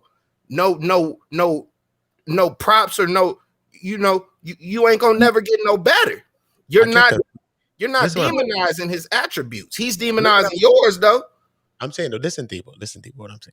I get what you're saying, right? Because everybody got their own view, so that's why everybody's had their own view. I would like, because you built it off of Black Jesus thing, so I'm gonna unmute Black Jesus so he can speak and respond to whatever, so we can speak. But what I'm saying is this, right? When you're talking about Black people created all phenotypes, bro. So what are we hating upon, bro? We don't have no one to hate on because we created the shit. We just further hate. That's what we have to undo. Hold on, let's see what Black Jesus got to say in the build. Hold on, Black Jesus. Let me make sure Black Jesus still with us. Say something, Black Jesus. Make sure Black Jesus with us, Debo. Hold on. I got you. He with us. Just make sure he with us. Say something, Black Jesus. We just want to make sure you still with us because he was building off of something, and I understand where Debo's going with it. Anytime people speak to me, I understand where he's at. So I do understand where he's at, but he just goes to the straight to a place. So a lot of people may be abrupt, like, wait a minute, brother. You know what I'm saying? So, you know what I mean? I get it. You know what I mean? But everybody have their own views. So, I would love to hear Jesus minister's view, but he having a little service thing, so he gonna come right back again. I just kicked you this time, Jesus, because once you come right back, you should be green. You be all green, ready to go. But Mother with the wisdom, hold on, Debo. Mother with the wisdom, do you have anything in sayings with this brother saying what he's saying? Because I know Mother got some wisdom, brother. She about to bring some more. What you got to say, Mother with the wisdom? My thing is that, just as you were saying, every other color came from the Black race. Every other spectrum was built. The foundation is Black, the most fertile. Everything else sprang from that. Everything else was born from that womb. And when you understand that wigs, makeup, clothing, music, art, everything came from that Blackness. That is creation. That is the foundation of creation. And everybody else can have their opinion and their preference, and everybody else is not going to see everything the way everyone sees it. And that's what diversity and difference is all about. And when you're whole and not fragmented, you don't have to compete. You understand that existence exists. And it is the wisdom of existence to exist in complete diversity. But when it competes and when it's at war with itself, then there's nothing but chaos. So if you want to keep the chaos alive, you feed the chaos. If you want to keep the peace alive, you feed the peace.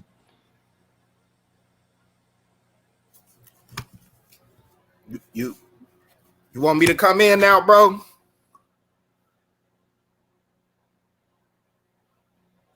Yo. Can y'all hear me? Yes, we hear you, we can hear. Yes, all right, so look, this is how I look at it. What's up? Okay. Are y'all both familiar with Dr. Frances Cress Welsing? Yeah. Yes. Okay, y'all familiar with that. Okay. Mm-hmm.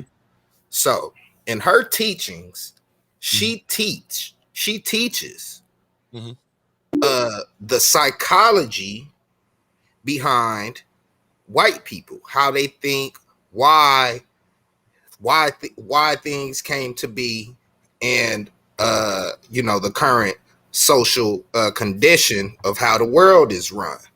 and you know the psychology behind how the white albino man, white people, how they think, why you gotta, dang.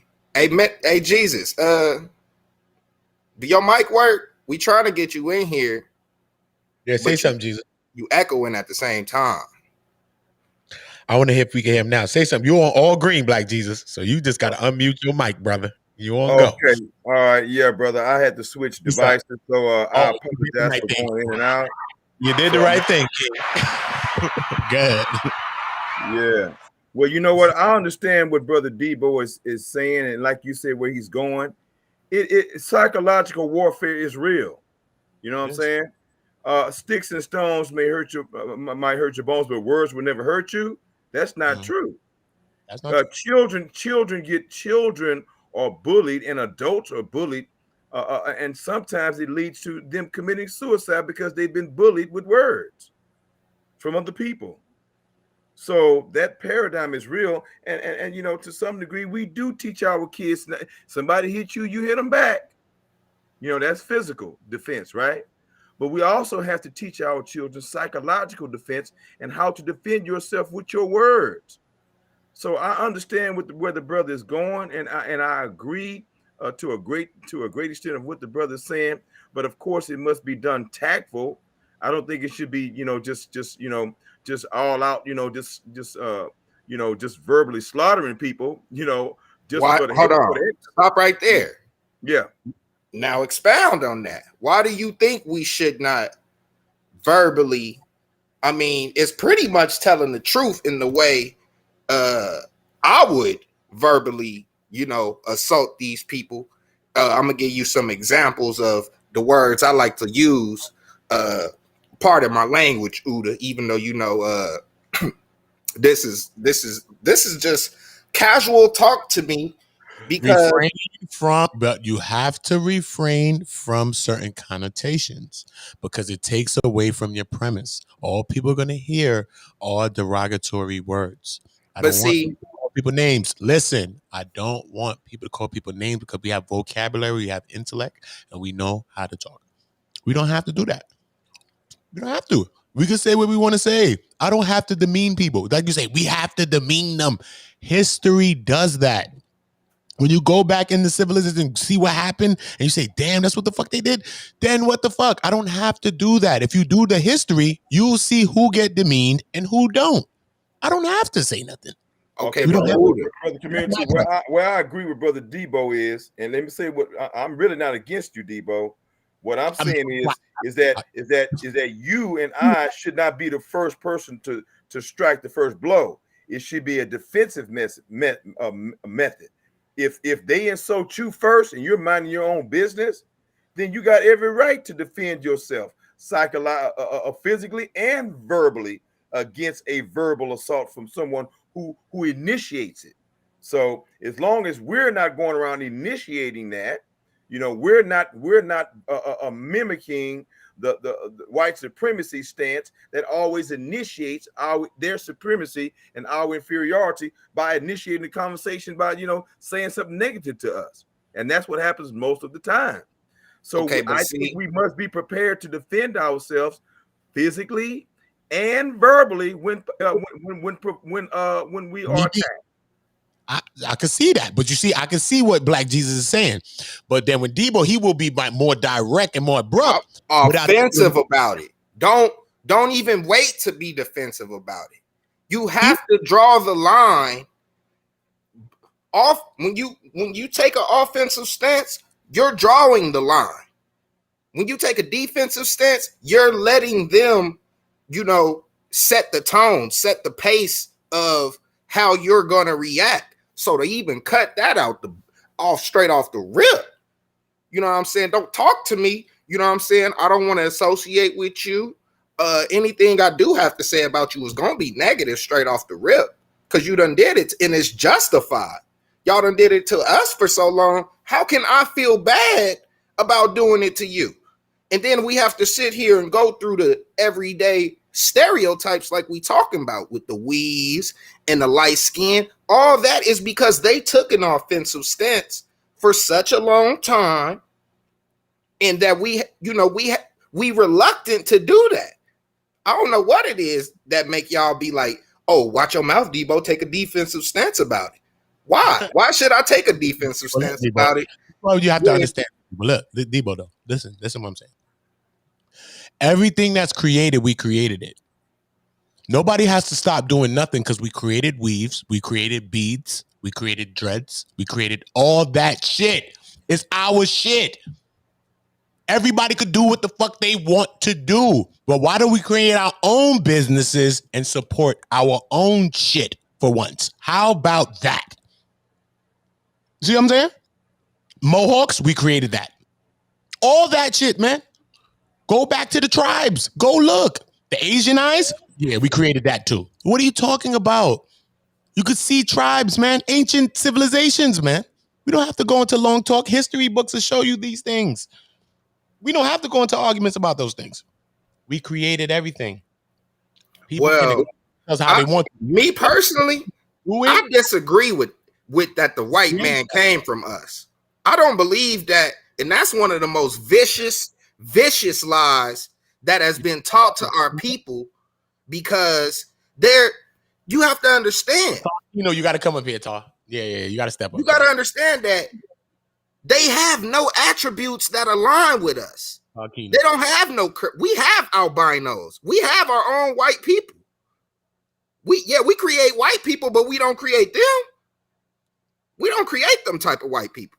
Them is a whole different type of white people. The ones that we create, they ain't come from us, Uda. And that's a vicious lie. Different premise. Tarkino, step up, please, and come tell me your premise too. I'm gonna take that right now, Black Jesus. I need that. Yeah, Tarkino got a premise too. You could continue building, y'all too. Tarkino, step up though and give me some of that premise. Tarkino, he looked like he agree with what I'm saying. I'm telling you, Uda. Understand the history of a lot of things too. So he got his views. We all got our view. We got to put it together so we can figure out what the hell going on. That's how it goes, right? Come on, let's figure this out. Because it just bothers me that it bothers y'all when I get on their head so heavy. I don't care what nobody say. I'm coming straight at them. Y'all can play defense. You can play defense. I'm going straight for the chest, homie. I'm not holding no punches like he said. Okay, but Brother Debo, what about if you play defense and you win? You're not gonna win playing defense. No, come on, bro. Stop, brother. He can't even see that as an option. No, I'm saying whoever starts it first doesn't necessarily mean that they're going to win. No, whoever starts a fight don't mean that they're going to win that fight, bro. It don't mean that. All right, now. So what I'm saying is that we should be prepared to defend ourselves physically, psychologically, and verbally. And we should teach our children to some extent as well. You know what I'm saying? And so again, for example, I remember I was on social media some years ago, maybe like about 10 years ago. And I came across this white chick that I was talking to. I think it was on Facebook. All right. And it was just a casual conversation. And she started talking all real nice and stuff like that. We were just exchanging information and whatever. And then just out of the clear blue sky, she called me a monkey, right? She said, well, how does it feel to be a monkey or something like that or whatever, right? So that's her starting it, right? So I had to play defense. And so what I did was I said, well, so you're calling me a monkey. Well, let's see who's the real monkey. I said, the next time you see a monkey or a chimpanzee, shave all of his hair off and look and see whose color skin matches who. Does that chimp skin match your skin color or mine?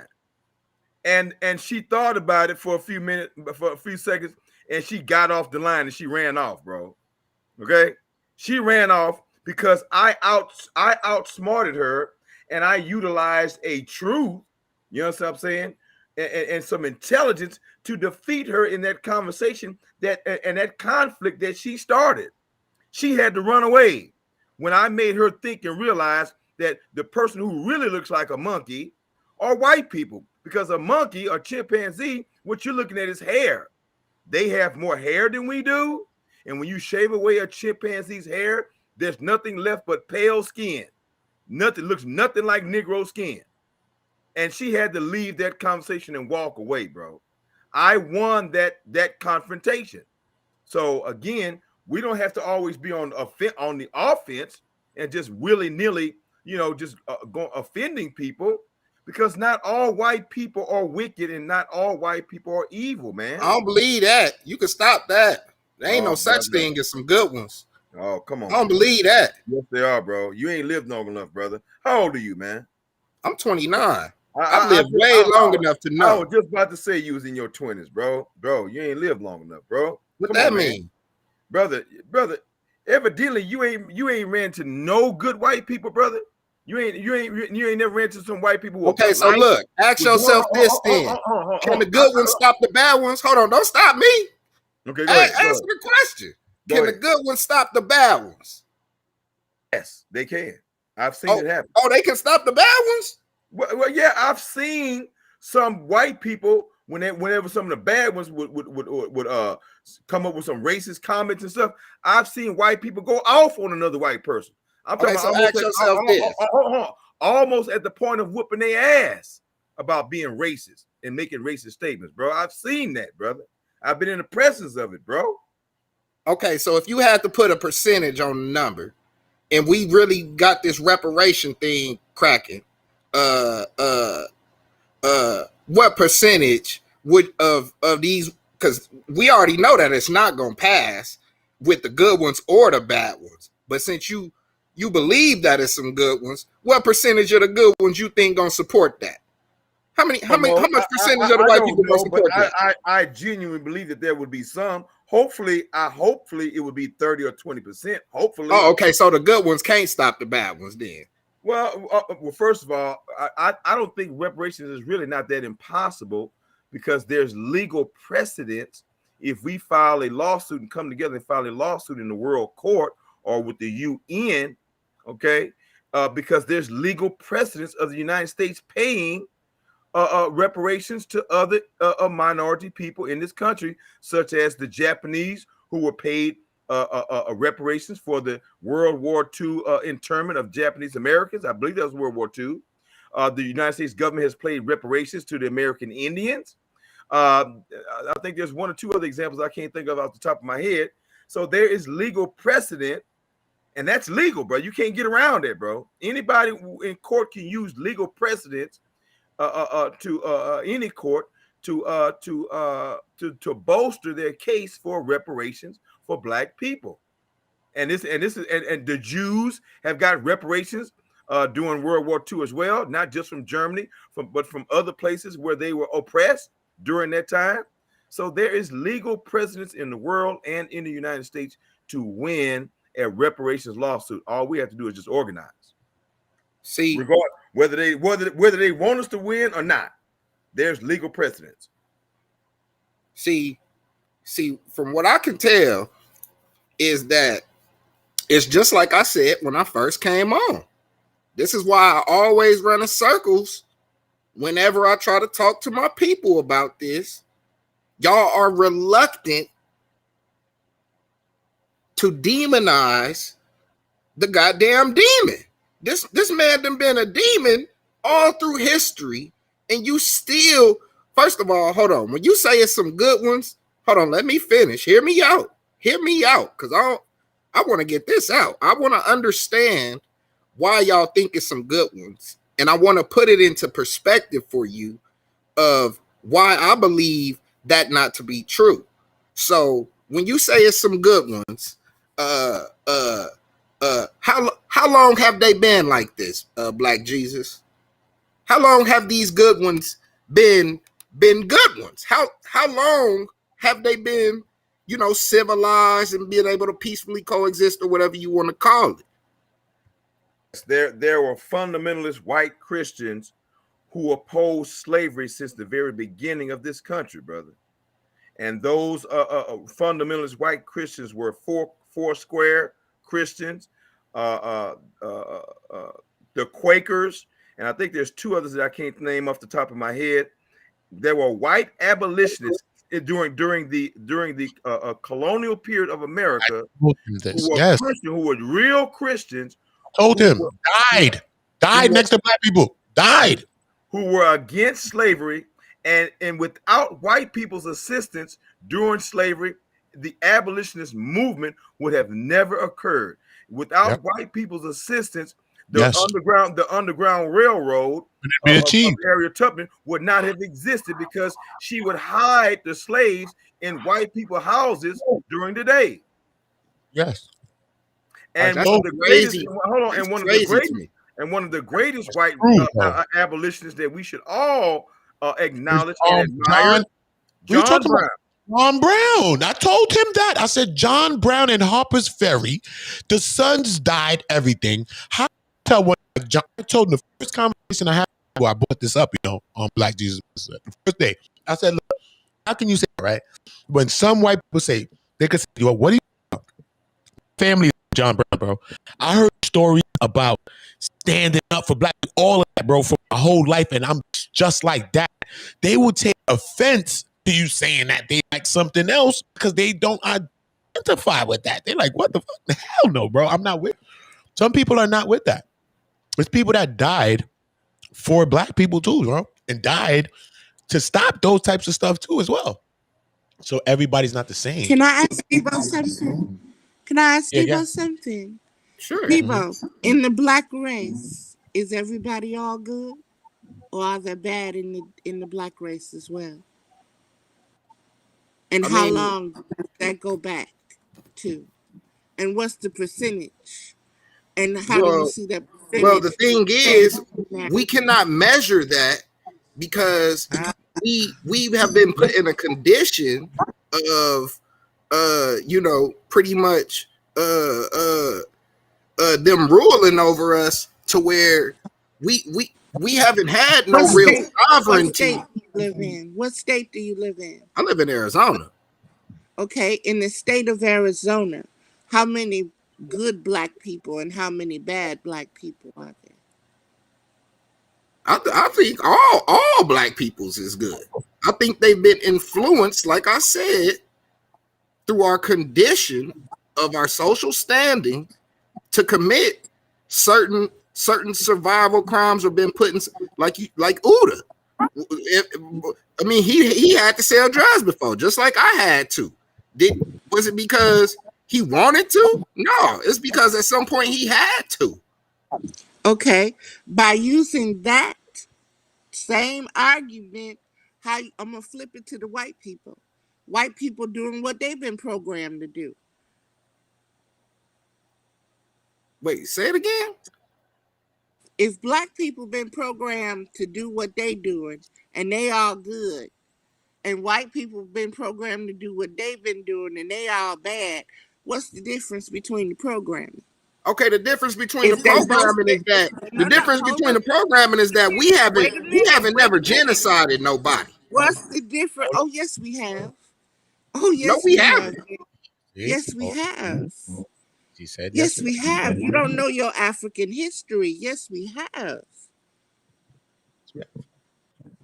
Okay, well, why don't you expound on that? Because you're talking about yes, we have, but you ain't saying when we did it. Okay, you know how big Africa is and how many countries, because Africa is a continent. You don't think black people warred against black people? You don't think there were tribes that warred against tribes? And they were black on black crime, just like there's black on black crime here, just like there's black on black crime in Arkansas. And it had nothing, it has to do with humanity, human beings being human beings. When you don't put the spirit, when you don't raise that spirit, you got the lower nature taking place. And I don't care what color you is, what hue you is, what mixture you is, or where you came from. When you don't rise within your natural spirituality, you are down at that level of the beast, of animals.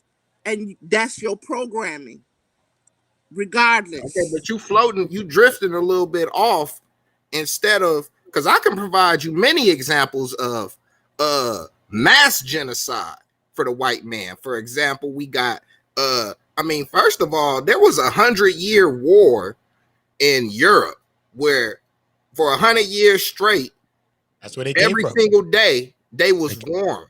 In Africa, yeah, we have little tribal wars, but it's just hilarious to me that whenever I talk about this white man, somehow we always revert back to black people and whatever bad things that we do. Y'all act as if we can compare that to what this man do, which We is are the root. totally different things. When you're the root, Totally different things. tree, But when you are the root of the tree. All right, all so the hold on. fruit Let me that give you come- some oh, examples. hold on, Let me give you some Hold on, tangible let- examples. hold on. beloved. Hold on. When you are the root of the tree, all the fruit that is produced from you is yours. Okay? And see, that's what we just expounded And on, all of which the I fruit told you is was a not gonna be vicious sweet. lie. You acting like white people came from us when I just told you I don't believe that. And I think that is sick, is vicious for you to act like that to be true when that you don't even have no grounds to believe that other than what the white man told you that he came from us. But we can see what type of albinos we produce. No, the white man really want to tell you that we came from him. Actually, he's not saying that. He really want to tell you that we came from him. No, that ain't what he Everybody teaches. have What he opinions. teaches that Everybody we can all have- come from everybody Africa can have- when we don't all come from Africa. You But don't then produce no white man in no goddamn Africa. But then He they crawled take about them goddamn caves. Before Africa, there Wait was a minute. Pangea. Make sense of this. To make sense of this, look, they rather do that, right? But then they take our African deity, anybody like Aphrodite, all these types of things, and put white faces on them and make them gods of their thing, right? They take our people, put white faces on these people, and then make them gods in their thing. So you see what I'm saying? You can't say the same thing. You see what I'm saying? They still is on this same type of thing, is what I mean. It still comes back to us. You know what I mean? So my problem is not on a white issue. My thing is on my people and my black people. You know what I'm saying? I'm not with the white man and blaming the white man thing. I'm not with that. I'm with getting my people in order, getting our young people off the streets, some of them putting them guns down, doing the shit like that, making the efforts and doing that type stuff. When we get our shit together like that, then we know where to focus our energy now. It's not just us all out war purge, running around like the Purge movie. Then we start understanding. Now we start dealing with our neighborhoods a little different. Now we looking out for each other a little bit more. Now when somebody come around and trying to grab a person or grab a girl or grab a kid, it's a little different because we understand what's going on. We get to identify with each other to see us as each other. Okay. Some people are going to have scriptures, right? So some people are going to believe in the Bible and the Bible going to say, you know what? Sodom and Gomorrah and all this stuff, right? And then some people are not going to want to talk to people that's gay. They are not going to. That means you're going to disassociate with all these people right here. This is more black people, you know, gay people, queer people, this people, drag people, all kinds of people like that, right? You might say, no, I mean, whatever. That don't say you got to go marry these people. That ain't say you got to go be with these people and be like these people. That don't mean you got to be like anybody, right? A person's bad, they stealing. That don't mean you got to steal with them. That's what people are doing, right? But at the end of the day, we got to start seeing each other as each other. Everybody have their own life to live. Okay? Everybody have their own life to live. That's the reason, because we talking about this. I don't like a gay person. Then your kid grow up and be gay then. Now what? What you gonna do now? You see what I'm saying? So we just be bugging on stuff like we have to stop and just really, really see us as us and get our shit together. Because all of the psychosis, cannot do that. We You have can't to do that. You can't. What you're saying is, okay, we as a people have a problem and we need to fix whatever is wrong with us in ourselves. And Period. I'm telling you, you Period. cannot do that We with can't do- addressing what made you that way, which was these people. You cannot refute that when you know that to be true. We in the condition we in because of an existential threat. Nah, and we until in- you address no, that no. existential We're in the threat, position we're you in. can be erased from existence. No. Because this is an existential threat. I know, but He listen to wants you to stop existing. Debo, listen, Debo. We are in this position because of lack of history and lack of knowledge, period. Because if we understood everything, we would see that everything this motherfucker been trying to sell us was our own shit. If you ever seen Brahman and them people coming knocking on your door trying to sell you your own shit, and Martin went around and said, hold on, wait, this my fridge. This my fucking, my music box. What the hell? Brahman. He said, yeah, man, I was just borrowing it, man. He had his towel on in the show. You never seen that episode of Martin? Listen, bro, he's selling you your own shit. religion, ways of life, all of that was created by us, bro. You have to understand it comes back to us. Why would I blame the baby and not talk to the parents? What are you talking about? Don't matter. When we start to realize and understand that, the brainwash is dry. Stop saying that. When you keep using that context as if they are a part of whatever we come from, don't matter if they are or not. You're making it seem like we can't address them. You could do whatever you want to do with people. People are going to do what they do, and we're not changing the world. People are going to do what people are going to do regardless. Okay? That's what people are going to do. People are going to be racist. Racist is loving your own race. Okay? Prejudice is something else. So we got to learn the words. We got to learn what we're using. We got to learn things. It's a lot of stuff going on. It's a lot of misinformation. It's a lot of stuff it's wars. It's a bigger war. It's not just a black and white war. I'm sorry. You can't just make it like that. It's not like back down to the Congo, the Mongoloid, the Caucasoid, and the Negroid, man. It's not that, and the Africoid. It's not that simple in black and white as much no more. So the world is different right now. So we have to understand that this is different, right? Okay, so hold on. So you said you study Francis Cress Wilson, right? I said I've known about it. I didn't say I studied. You studied. I didn't study, but I've known about it. Yeah, I've gotten into a lot of the great people that do the great works. Yeah, so I've read some stuff. So I understand So my point is, ask yourself this. But that doesn't mean because Francis Cress Wilson said something. That No. I'm about to expound on it. Let me build for a second. Okay. Now, out of all our great thinkers, if you had to name 5 of them, we could put Malcolm. We can put Marcus Garvey.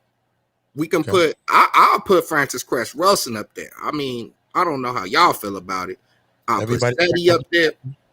Okay, let's just do 3. Give me your top 3 scholars in the black community. Also said I will put Seti in there. So that's something that you have to say and say it stern. Because you said that at the end, but that might have got convoluted in the mix-up just now. They wouldn't have never heard that one. I will put Seti at the top of the list just to be. So I just want to make sure we understand where we're at and everybody understand where we're at. Okay, so you'll put Seti there on the top of the list as well. All right. I want you to give me your top 3 scholars of black thinkers from our think tank. Give me their names. Your top 3. I think it's a disservice, man, to just do something like that to me. I feel like Michael Jordan say, I can't really say the Hall of Fame or who the greatest because there's too many great people that came in to pushing this thing forward. You know what I mean? So to say 3 people is to take away from 3 people. It's just too many great people for me to say that. We are great people, bro. So you could go back to Shaka Zulu if you want to. Fuck. Don't matter. You know what I mean? You wouldn't be wrong. We're great. You know what I mean? We're great people. But like even Seti.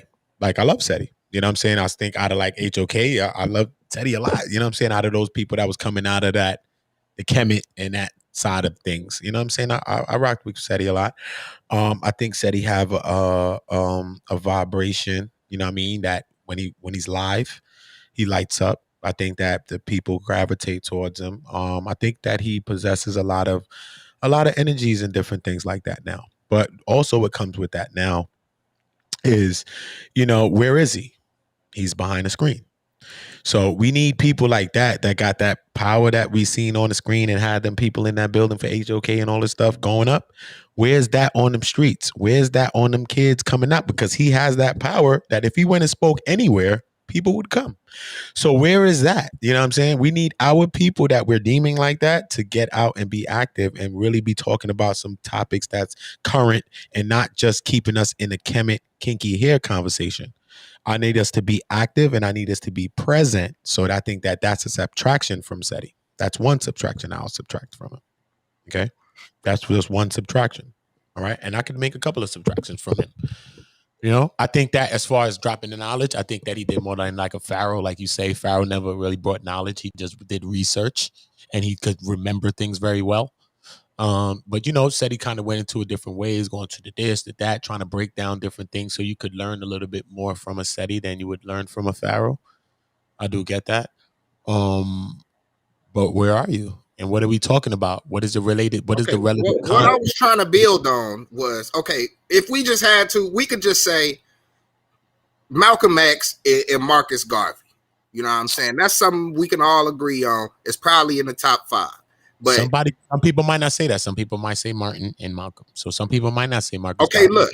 look, my point being is this: whoever your top 5 is out of our Black think tank, I can tell you this: all 5 of them came to the same conclusion. Marcus Garvey, Malcolm X, SETI, Francis Cress Welsing. We ain't gonna talk about Dr. King because he different stance. He messed it up for us. Even though they like to pump him as if he one of our top, we don't consider him one of our top. But out of all the top ones, they all came to the same conclusion. What's that? The biggest problem that we are facing is white people.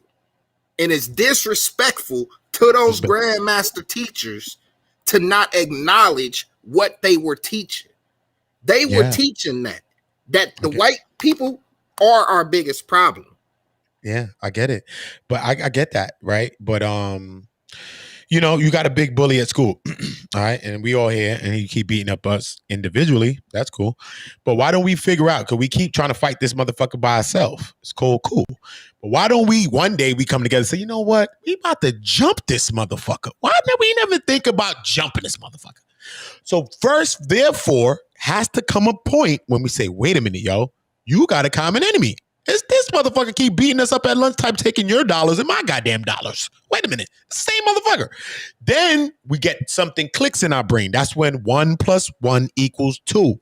I always go back to that because even if you're teaching a baby, if you have kids, you teaching a kid 1 + 1 = 2. You're saying, okay, I get it, daddy. Okay, I get it, mommy. You don't get it until it clicks in your mind.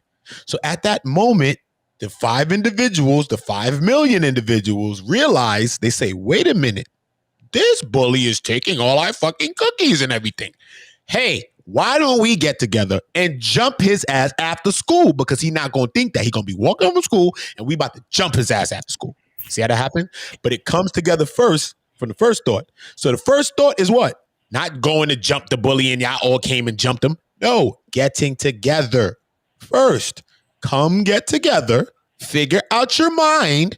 Figure out your plan. Figure out your thought of action and how you want to proceed, right? Because we can't have a plan if we all fighting to the way. If me and you and all of us get into a fight while we going to jump the goddamn bully, what is the sense of us getting together? I'd rather just get my ass kicked and try to beat this motherfucker by myself. Maybe you leave me alone.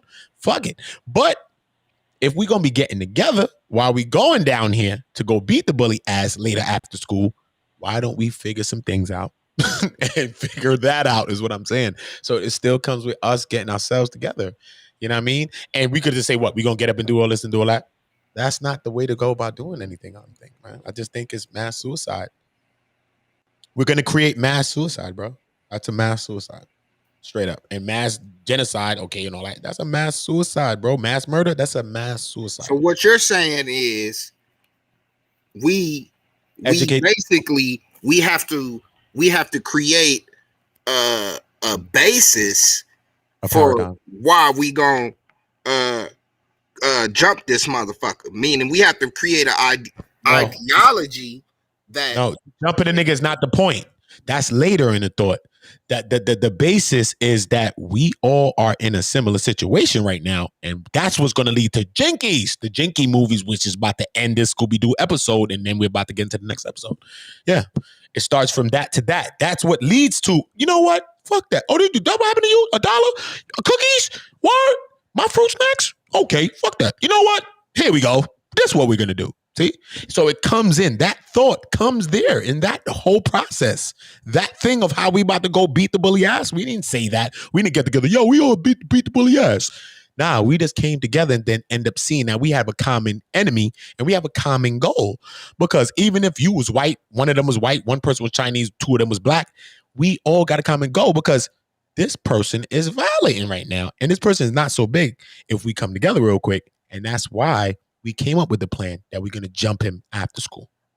Because we just get the confidence to know that, wait a minute, this motherfucker kind of strong by myself, But yeah, but Uda, you're not gonna unite people when you constantly telling the people that there's something wrong with them.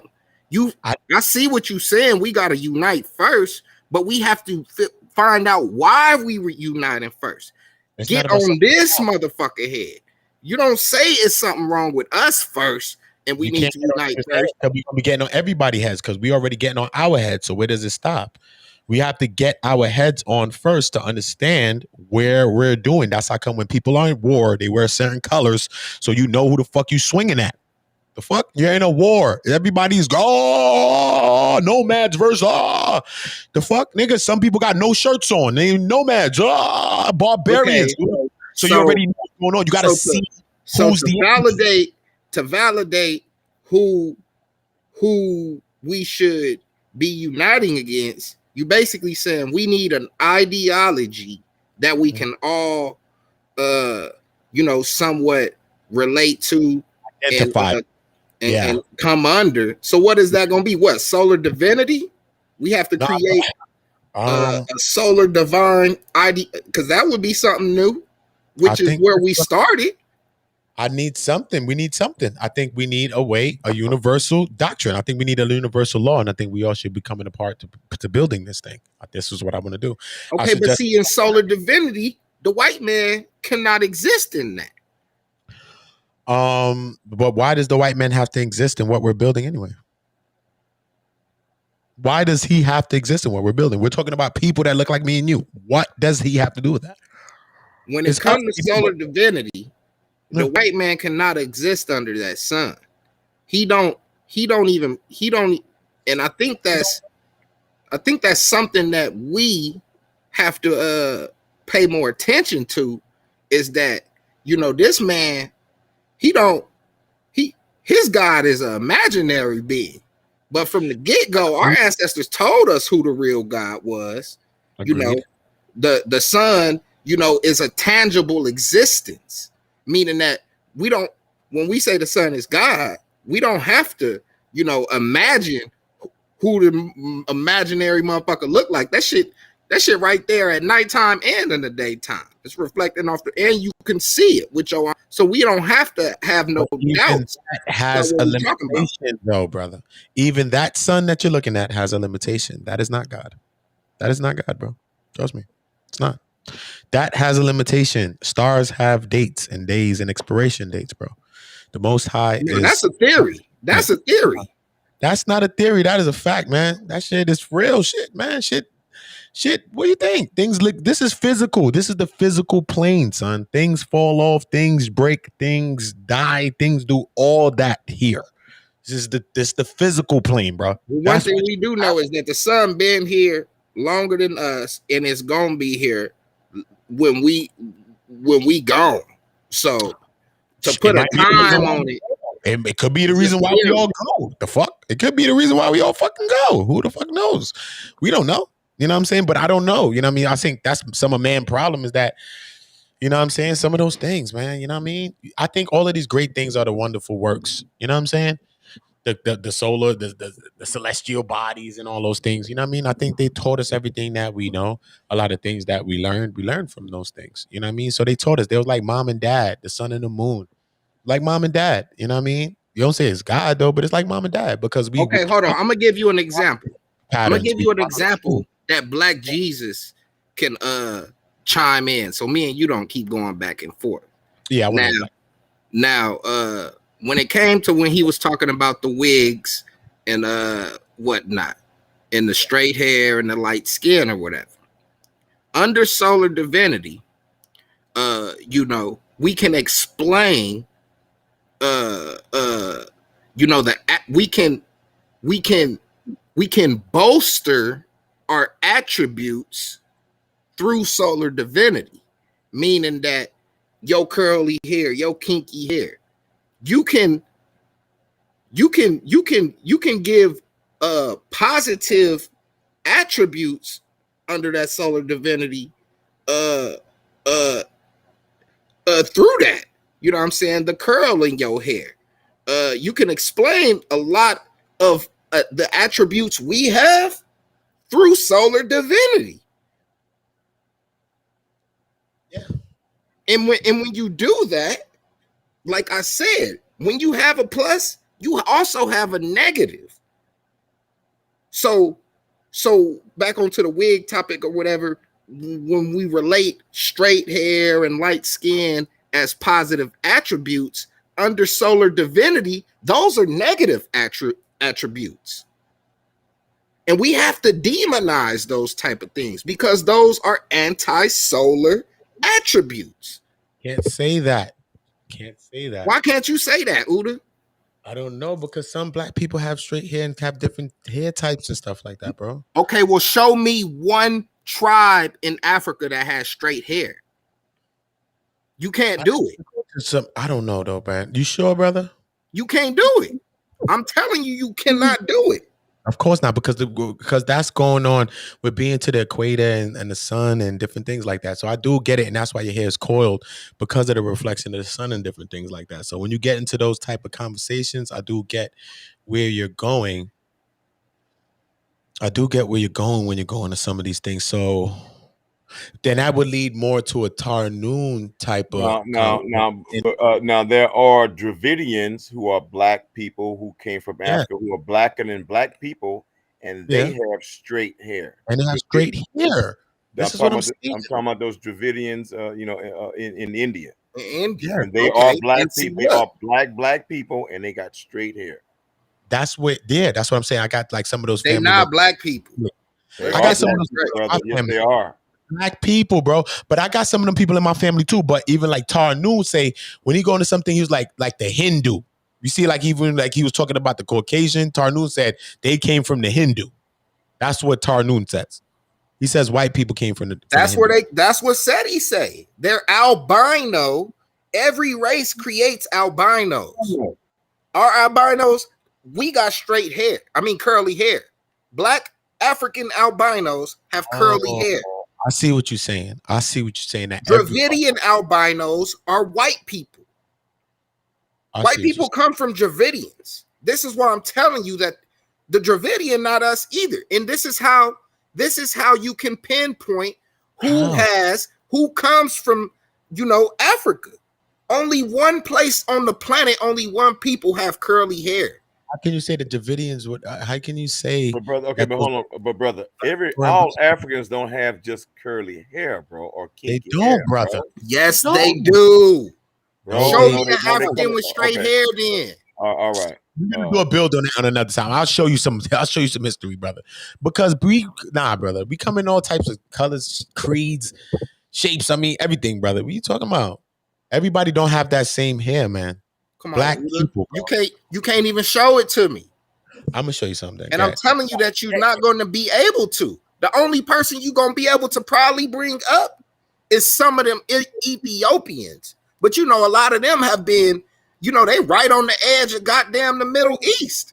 So, they got a lot of mixtures going on in that Ethiopian area. Sudanese but people they still got curly hair. They say that Nubia, which is Egypt's mom, okay? Nubia, which is Egypt's mommy, okay? Don't play around with it. Egypt's mom, okay? Nubia, son. The Nubian women, bro. Straight hair, all of that, son. Beautiful, son. Look like the Sudanese women right now. What are you talking about? Like the Ethiopian. That's why you had to say it, man. I'm from Ethiopian descent. That's why you had to say Ethiopia, brother. You had to say it. You couldn't go around saying nothing and nowhere. You named a place, brother. You named somewhere. And I explained to you that they're right in proximity of the goddamn low life, the Arab. They always looked the way they looked, and this is Africa, brother. Come on, man. They had that from Africa, brother. That was created, man. I'm telling you, man. They had straight hair, all of that, bro. We've been had those things. So based on what you saying, then by you saying that, then you're saying that the Egyptian that live in Egypt today is the same Egypt. You're basically saying the same Ethiopian, Nubian people that's there today is the same ones that was there when it was actually Nubian. That's not true. That could go far. It's multitudes of people, bro. Some people look like that, yes. And other people look dark, look like Idris Elba, look like all type of shit. We black people. Stop acting like we just look like one thing. Bro, we look like mad things. That's our Arab people came in and all that. That's some later time. How it's like Egypt look like that right now. In a grand scale, how Egypt is right now. We understand that, right? But at times of civilization, it was different times, bro. You had African, you had people from Nubia, people that was kings. What are you talking about? It was dark black people coming from Nubia. They was kings in Egypt. What are you talking about? So Uda, answer this question. I just asked it to you. You didn't answer it. So I'm gonna ask you one more time. Which one? Do you think the Ethiopian and the Egyptian of today are the ones that were there 2,000, 3,000 years ago? The Egyptian is kind of more convoluted, but the Ethiopian is more close to that. But see, hold on. Stop right there. And when you get into Sudan give you more, because when you look at Sudanese people, I've been raised around certain Sudanese people too, the skin tones, the dark, rich skin too. Black people, son, they dark. Black, son, Sudanese people, bro. Yes, bro. Yes, bro. Them people, yes. Egypt is different because it was a big thing about Egypt, bro. Everybody want to be from Egypt, bro, because the pyramid and all of that, bro. What about the thousands of pyramids that was in Nubia that they flooded? Okay, Uda, you have to account that Sudan, Ethiopia are right next to the Middle East. So for you to not take that into account, that the proximity of them being next to the Arab, who the Arab don't even hold no punches. He let you know straight off the rip who he is. He's an Aryan, and he ain't ashamed of it. He know he's a white man. No, they don't, because I had an argument with one of them the other day, and he had an argument when he called me an anti-Semite. I was like, first of all, do you understand that you part white or anything? He said, no, I'm not white at all. I'm Jewish. I'm not this. I said, what are you talking about, brother? What are you talking about? The man said, no, he's not white, nothing. I said, look at you, look at us. You could relate more with your phenotype to say that you even have part white, nothing in you, nothing? He says, no, nothing. Okay, And but see, you're talking to an insignificant, uninformed person, because it's documented. I know that. Under Aryans, Arabs are classified as that, which is a white subspecies. Europeans and Aryans, Europeans and Arabs are classified as Aryans. So it don't matter what he say. He's an insignificant person. When it comes to what's documented and what they believe on a mass scale, they know who they is. Them white people. And the Arab is the people who was left over once the Europeans and Alexander the Fake came his ass down from Macedonia, and all them European phenotypes started mixing with the native Egyptians from 2,000, 3,000 years ago. And that's where you get the Arab. Can we agree on that? Do you know that? Yeah, when you get into the history of stuff, yeah, I do know a lot about stuff like that. Yeah, it's probably not as just cut and dry as you're saying it, but yeah, along the lines. Okay, so back to the original point being that the modern Egyptian, the modern Sudanese person, and the modern Ethiopian, which were your examples of black people with straight hair. And this is why I'm coming back to that, because they were your example, not mine. That was your thing you brought up, which was led me to say to you, you see, you even thought of someone or something to say that. You know what I mean? And some of these people are straight black though, bro. So how can you say they're not black? I mean, they're black, bro. Like that black blue woman, they black like that black blue woman. How are you gonna say that person's not a black person? Exactly. The thing is, brother, anything and everything that's black originally came from Africa. Everybody came from Africa, but black is definitely indigenous to Africa. And those black and those blue black, purple black Dravidians, purple black, bro, blue black. Bro. You know what I'm saying? They got straight hair, and they didn't get that straight hair from no white people, bro. They already had it. Had that. No, they didn't get it from no white people, because white people come from Dravidians.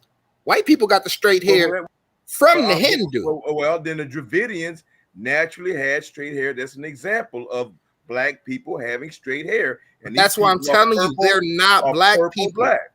Dravidians are black. Okay, what are they? Are they Asians? They yeah, that's what they the original Mongoloid. No, bro. No, you gotta get out of here, bro. They're not Asians. Well, it don't matter what y'all say. That's what they classify themselves as.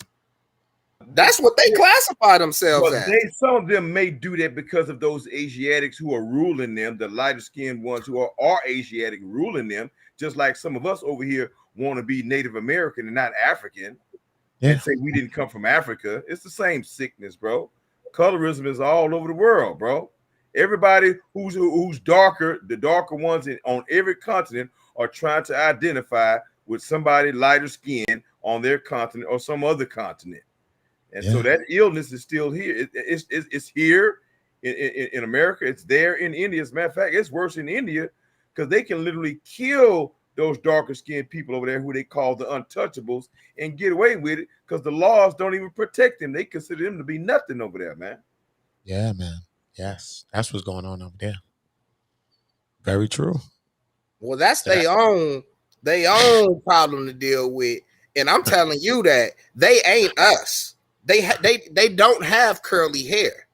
And, you might have a little bit of melanin, but, everybody got a little bit of melanin, but it ain't enough to create that sacred spiral. Blue, black, purple, black is not a little bit of melanin, bro. Blue, black, purple, black. But you can't produce curly hair. That's blacker than me and you. Okay, so look, ask yourself this: how are we gonna be black and me and you brown, and they're purple, black, and blue, black? Who's more black? Who's more African? Me or okay, so hold on. Versus them. Look at the nature of the goddamn Hindu and look at the nature of the African. The Hindu do all type of dumb stuff that we just do not do. We don't do that. They not us. The Hindu do dumb stuff like put swords down their throat. Look at the genetic diseases that they come with. Hinduism is not Dravidians. You may have some Dravidians who identify as a Hindu, but that's not their native religion. So you creating chaos right now. When I talk about the Hindu, I'm talking about the Dravidian. I'm talking about the man that's in India. And I call them all Dravidians because when you say Indian, you can get, confused with the Indians from America, the Native American Indians. So I classify them all as Dravidians. And when I'm talking about the Dravidian, I'm telling you, look at the nature of the people. And you can clearly discern who is who.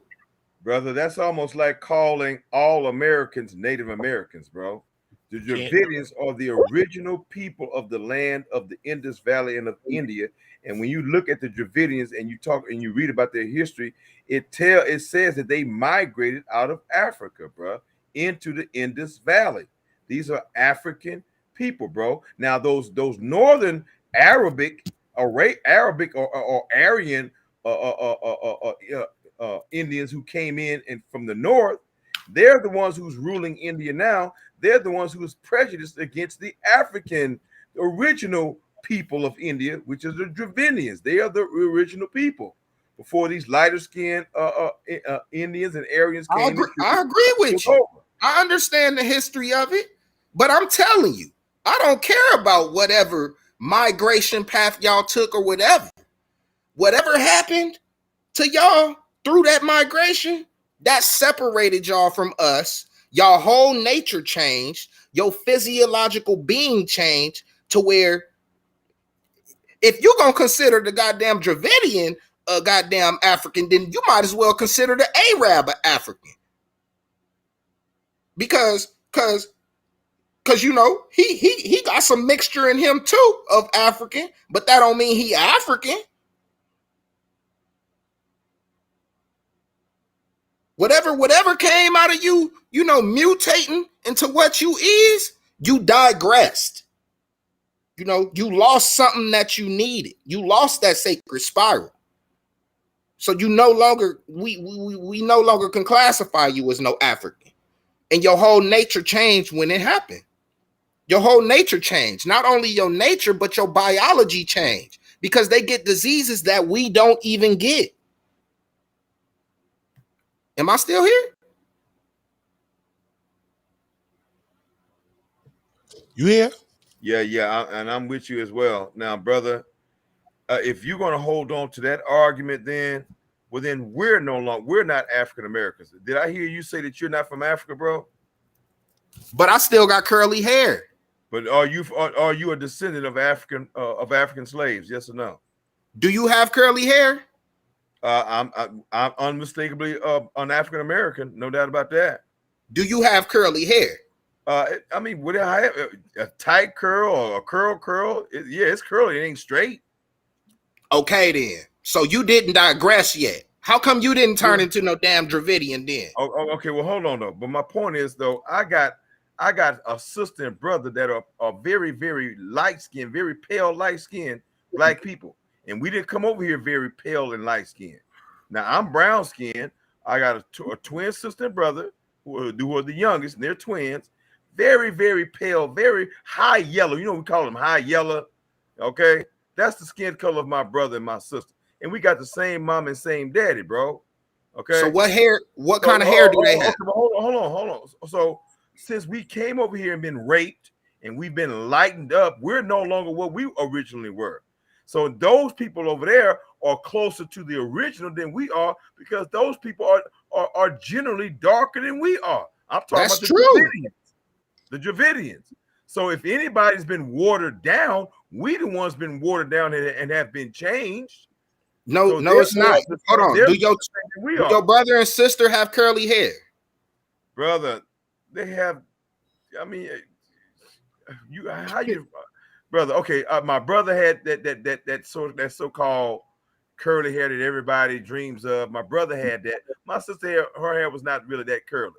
But yet and still though, I'm still making a distinction that this light skin phenotype among Americans is because of slavery rape. That's not our original color.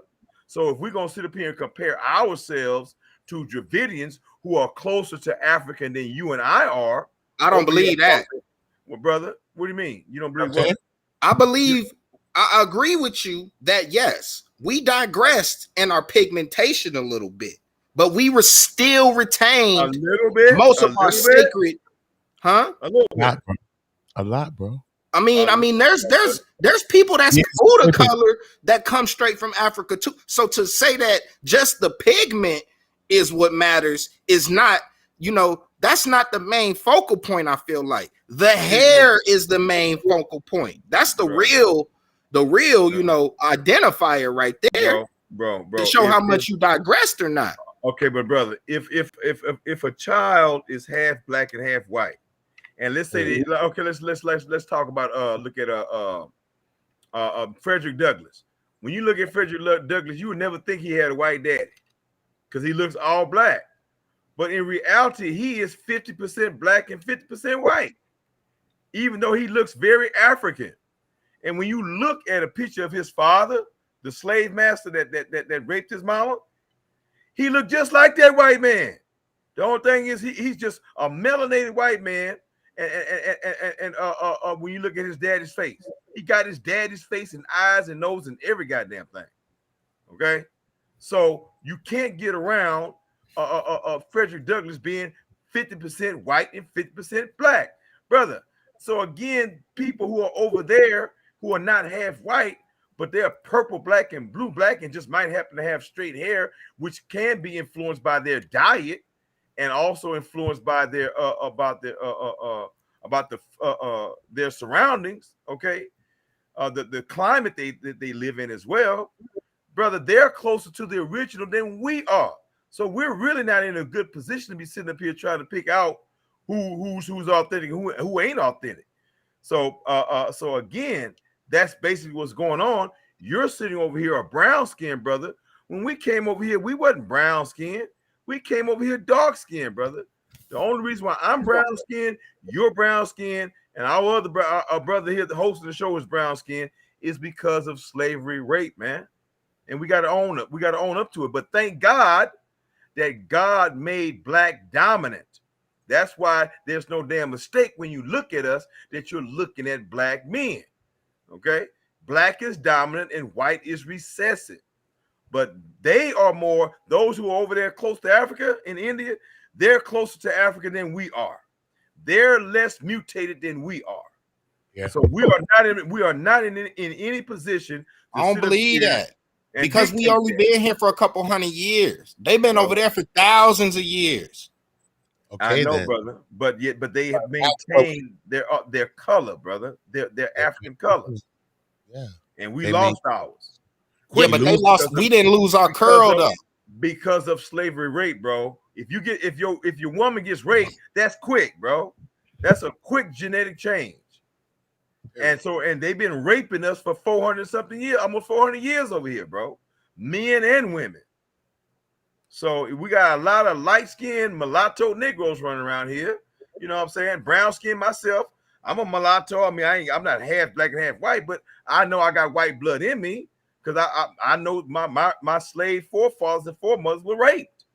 That's how I got this brown skin. That's how you probably got your brown skin. And very few of us have been fortunate enough to retain that beautiful African black skin. So when it comes to hair, because you seem to you somewhat downplaying the fact that you saying that the Hindu that's mine. We gonna build on this one. You saying that the damn Dravidian got more African in him than the African that's in America, and the Africans that's in America still got curly hair, but the Dravidian got straight hair. He has straight hair, bro. So to say that we digressed further than he died, because I agree with you, we digressed a little bit, because we a little bit lighter than the Africans. We still got the curl though. I get that. And the Dravidian don't got the curl. He might be. And you saying we digress further than he digress? But when you talking about phenotype, we're not just talking about hair. We're talking about your skin, bro. You talking about you yourself, though. So you're just thinking on hair. Hair can come to a bunch of things. The region of where you're living could determine how your hair is. Simple thing like that. Your environment can be why your hair is your hair. But who are you, though? Who are you? That's the thing. You know what I mean? So I can understand what Black Jesus is saying. You know what I mean? So us throughout all the raping and shit like that, we dealing with people that's in their own country. They dealing with their own people, shit like that more. Look at us and how we living. Shit is crazy. So they might be more closer to that African than we are as in Americans. Based on the rape and all the things that's happening. I can't understand what Black Jesus saying. Yeah, but you got to understand that they went through the same thing we going through. The white, the albino Dravidians, which is the northern Dravidian, like he said, because they have a caste system based on, the light to the dark, and the one that's in power is the light. So, they've been getting raped by the light white people too, because the white man is the albino Dravidian. That's what we can agree on. So just like the white man in America been raping us, the white man in goddamn India been raping the Dravidian too. It's colorism. That's what Jesus said. Okay, but he's saying that we digress further than they did, and I don't believe that. I don't believe that just because they've been over there longer and they've had way more mixtures. We've only been in proximity pretty much of the white man. They've been around the Mongoloid, the albino Dravidian, and they really not as close. They're not that much closer to Africa than we are. And they've been there for thousands of years. You know what I'm saying? We've only been in America for 400-500 years. So I don't believe that we digressed to the point of, basically with his logic, he's saying that eventually we gonna become the goddamn Dravidian. I do see what you're saying though, saying that they were intermingling with like the mongoloid, the this, the that, the that. I don't, you know what I mean? I can see that thing though that you're saying there. On that point, I can see what you're saying there. But I don't know about us going to turn to the Dravidian. I mean, if we digressing, like he said, eventually we gonna lose the curl too. We already losing the pigment, so we gonna lose the curl. But I'm saying that the curl is the proof that it hasn't digressed that much. No, the point is the lose part. Black is so dominant that we lose nothing, bro. We add to everything that it is. Just add. We splash it with color. Even if we deal with white people, you're gonna see it. We add to it. Blah. It's a splash, bro. We add to everything. So what is the hair? Because I like to use this example. Genetics. Genetics, bro. Hair diet and also diet and environment, bro. Environment too, son. Your son, how close in proximity you are to the equator. Okay, so look. Hair color, hold on. Let me just finish, y'all. Let me finish. I want to give y'all a quick science experiment that we've all done before. Okay. When you was a kid and you went to the birthday party and you rubbed the balloon on your shirt or whatever, and then you put it next to your hair, what happened? I did that a couple of days ago with a little kid. Right? With the static shock thing? With the static, right? So the hair is a part of us that is what we can call electrically conductive, right? Because when you put that static next to it, it moves the hair. It do it to the white people hair, even though their hair, it falls straight down. You limited that. No, we are electrical, bro. Us, our whole body, bro. Not just our hair, bro. From our tip of our head to our toes, like a battery, bro. We are. Yes, but the hair is the signifier of the how conductive you is. If you just let your hair out, your hair don't fall. You have to ask yourself, why do the Dravidian hair just fall straight down? Why do the white man hair just fall straight down? And it goes into your point. We are just more electrical than them. But where do the electricity come from? The damn sun. This is why I told y'all we have to unite under the ideological premise of solar divinity. Everything that comes from the sun is how do electricity move? It moves in waves, right? Electricity moves in waves, up and down like a wave. When you brush your goddamn hair down, that's where we get waves from. Your hair don't fall. Let me say this to both of you, brothers. I'm gonna have to move on, brothers. I want to thank you for having me on your platform, dear brother. And Debo, it's been a pleasure meeting you. Likewise. And I'm looking forward to coming back, man. I really am. I'm going to email you, brother. I'm going to link with you, brother. You know what I mean? This conversation is a good one, man. I just want to rock out it. Indeed. I appreciate it anytime, my brother. You're doing a great job, brother. So keep it up. Keep it up, brother. I will, brother. I most definitely will. I appreciate you, man. Y'all take care, man. Yes, Black Jesus Minister. Make sure you're going to subscribe. Black Jesus Minister. Subscribe to the brother. Type of vibes we on, man. You know what I mean? Peace to the reflection. Sold out. Salute to you. Salute and blessings. You know how we do it. Yeah, man. You know, I agree with a lot of things you're saying, Debo. You know what I mean? Because I understand you don't understand history. So I understand your premises a lot of times. You know what I mean? I just think that it's always just like one step to like the boom. I think that there's just a middle process sometimes that's missing in some of the steps. I'm not saying that based on history. When people talk history conversations with me and I understand history, I understand. You know what I'm saying? I understand when they're telling me certain things. I do. But I just know that some people take things that people say and just run with them. And they have no drive, no nothing, no mindset of nothing. You know what I mean? So we just got to be careful about how we go about things. But, you know what I mean? Understanding the premises of what we want. You know what I mean? Because I want to achieve all the things that we want to achieve. I do. You know what I'm saying? I do. But I don't think that is going to take me having to just belittle people or shit like that to do that. You know what I mean? I think that we got to take more pride in ourselves, start understanding, understanding, overstanding, whatever you want to do, more understanding though, I think personally. And you know what I mean? Dealing with our own things, dealing with our own situation, dealing with our people, get us to start looking at each other good. Yeah. You know what I mean? Not thinking of negative things when we speak to each other. You know what I mean? The God told you, said, yo, son, what happened? Son, you in my space. Like we can feel good. You know what I'm saying? When we start feeling comfortable around each other and say, like, damn, son, if something happened to me or somebody out here might say something, might help me. All of that, people be feeling alone. We gotta start feeling like a family, bro. And we got to deal with the black problems, bro. You're talking about white people. What about the black people that's among us that are ops? That is scarier to me than a white person. That is way scarier than any scary movie I've ever seen. What about a white person that's like Uncle Ruckus? What are you talking about? A black person that's like that, like Uncle Ruckus. I identify with just white supremacy. Imagine that person. And he's among us and chilling. You see what I'm saying? But see, our problems are minuscule to me, in my personal opinion.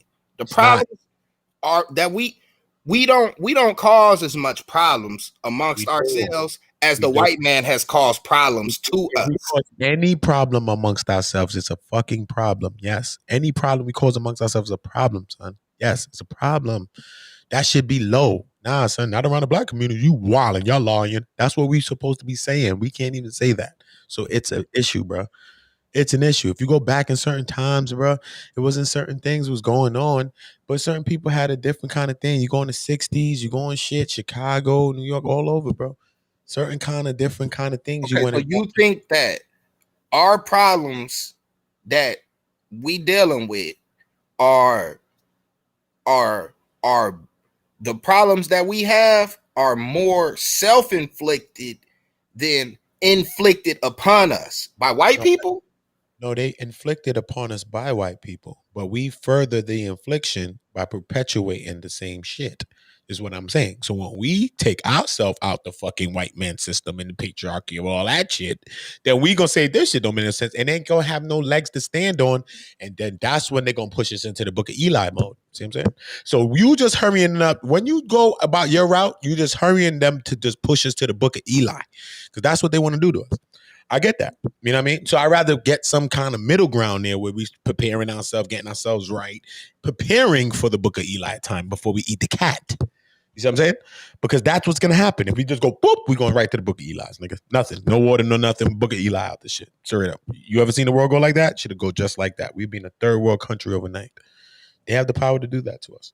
So at the end of the day, we have to start identifying each other and not wait till the Book of Eli time come for us to see this in each other.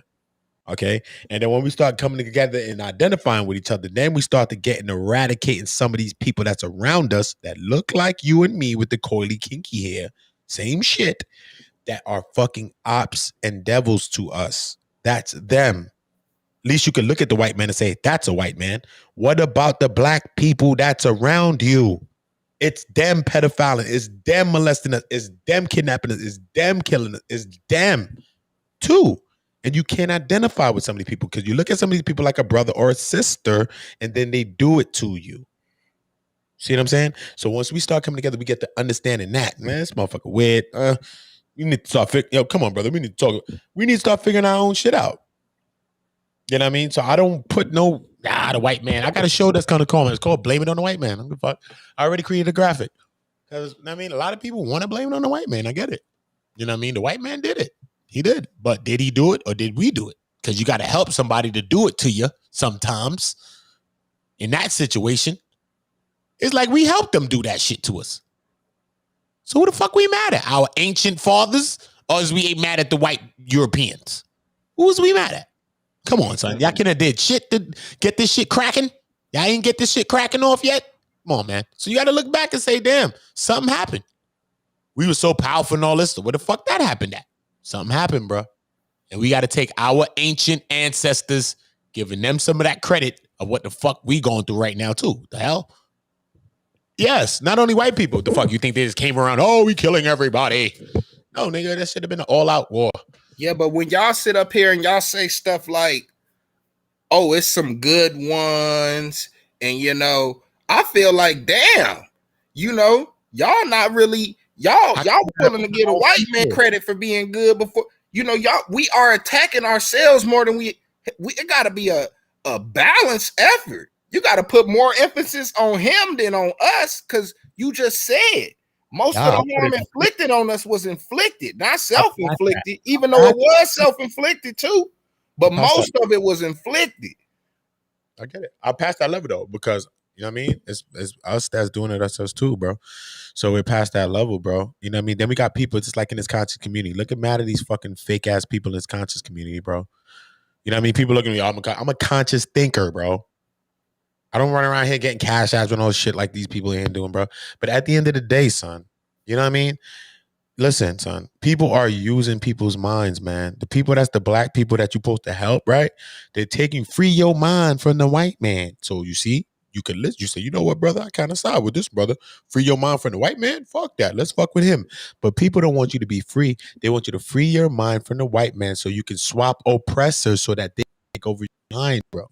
So we have to be careful with this shit, man, because everybody is a damn false prophet and everybody's a goddamn, you know what I'm saying? Like, for real, man. So sometimes we got to be careful with that there.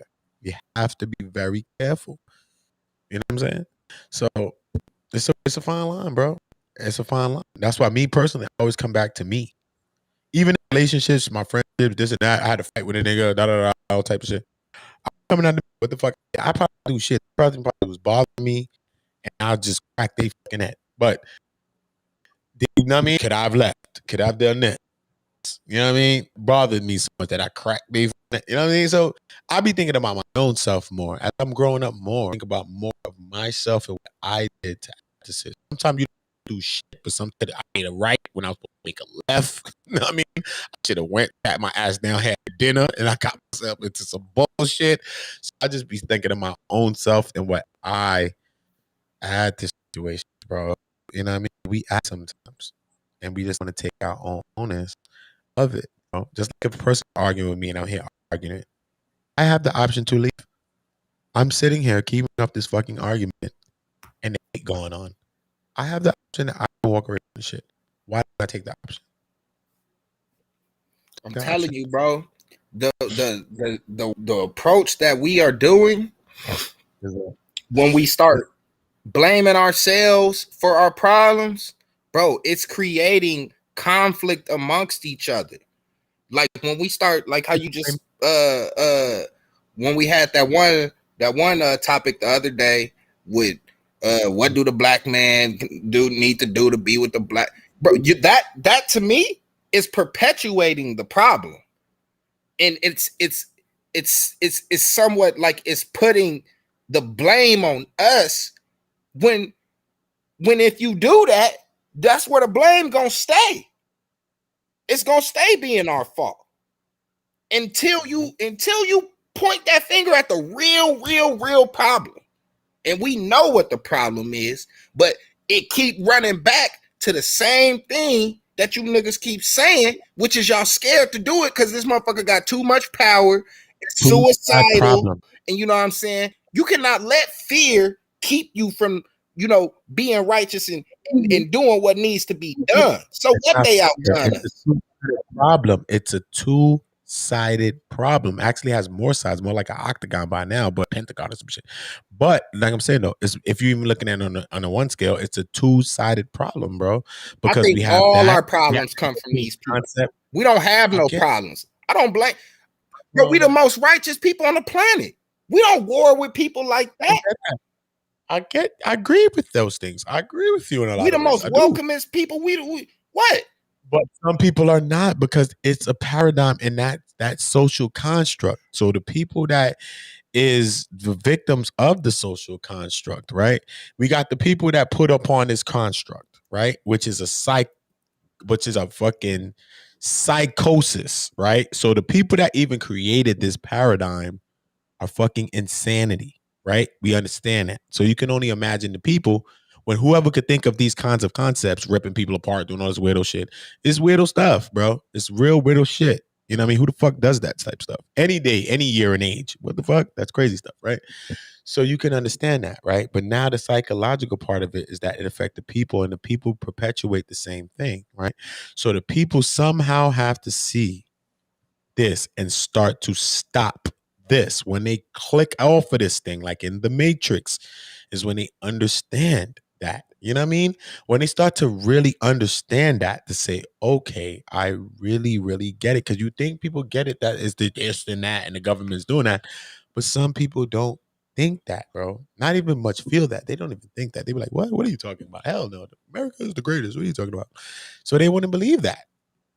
They wouldn't believe all that stuff you're talking about to them. They're not going to believe that shit. They were like, what the fuck is this guy talking about? This nigga's crazy. You know what I mean? That's what they'll say. But, you know, so I just think that it's a two-sided coin. You know what I mean? I think that the white man did his shit. He did. Yeah. Do I blame him? Partly blame my ancestor too. Because the fuck they let this motherfucker do that for? The fuck? Shit. The fuck? What happened? They was pussy back in the days? What happened? So we're not gonna go there, right? It's like what Dr. Frances Cress Welsing said. What? She used the analogy of a cyclops being you know, envious, and you know, the two-eyed man never really looked at the cyclops with no distaste or nothing like that. But that cyclops who was unwhole, you know, he was plotting on us from the get-go. Just like, you know, the Grinch, you know what I'm saying? So a man think of, and you see it in all the mythological stories and folk tales that they come up with. This is what really reaffirms my belief in what I be telling y'all. Is even when you just look at the myths and stuff that the Grinch that stole Christmas. What is the goddamn Grinch? Goddamn Grinch is a goddamn Sasquatch. Well, listen to this though, Debo, right? Because I'm not gonna drag this build out because I gotta get some rest and get up early, right? But listen though. I feel you. But look at this though. No. For real though. Look at what Sold Out says, right? He said there'll be a storm before light, right? You can't heal your nation and destroy your enemies without healing and correcting yourself. And that's powerful bars, brother. There must be a storm before light, right? You can't heal your nation and destroy your enemies without healing and correcting yourself. First and foremost, you have to do this. We have to do that. It's a process that we have to understand, bro. People are looking at each other like they're not all victims. We all fucking abuse victims out this shit. And we fucking perpetuating this shit on each other. But when you understand, like, yo, bro, we all a victim of this shit. You might take your time with a brother that's in the gas station. You might take your time with a person that's driving by you in a lane because you understand we all coming from the same shit. And we just all at it from a different angle. And we looking for a flush button, but ain't no flush button. And there's some shit out here. And we all dealing with the shit. So we just got to see it that way. You know what I mean? So I do see what this brother Sold Out saying. And it's true. Shout out to Sold Out. Sold Out forward too. It's a fact. You know what I mean? So, you know what I mean? I agree. You know what I mean, Devo? I understand when you go into history. I do. You know what I mean? I'm not against the history of stuff. You know what I mean? But I just think that we need a middle part. Something that is missing. We need a middle part. What about when you study the nature of these people? You can't even go outside right now. I don't care what direction you walk in. You take 50 steps, left, right, back, or front. You're gonna see some dog shit in the streets. You're gonna see some dog shit in the streets. What do I mean by that? The nature of these people. They beasts of the field. They sleep with the beast. Sleep with the dog in the bed. You know what I'm saying? Kiss the dog in the mouth. But black people doing that now too, though. No, not on no major skin. See, that's what I'm saying. You gotta stop comparing. Stop comparing what they do to us. Because yeah, we like dogs too, but you don't let your dog sleep in the bed. You draw the line. The white man put the dog in the car, on the bed, kiss him in the mouth. Yeah, we got dogs as pets too, but you know, it's a different type of, you know, nature. Listen though, it's straight up. Listen though. We see as black people, we talk about stuff like that in the hood, right? So I get it though, it's funny. But it's crazy though, is that black people do the same things, bro. It is crazy. I've seen this shit, bro. I'm watching it with my own eyes, bro. So we can't even just put things to one people no more, bro. People are doing this shit. The world is mixed the fuck up, bro. Not just by swirling and shit. The paradigms, the principles, the mindsets, the whole shit is just convoluted. It's confused. So we gotta understand that, you know what I mean? White people's doing things that black people doing. It's all doing the same thing, man. It take a while though, you know what I mean? Just like the brother said, you know what I mean? People gotta get it though, man. You know what I mean? They have to come to consciousness. They're not awake, they're sleeping.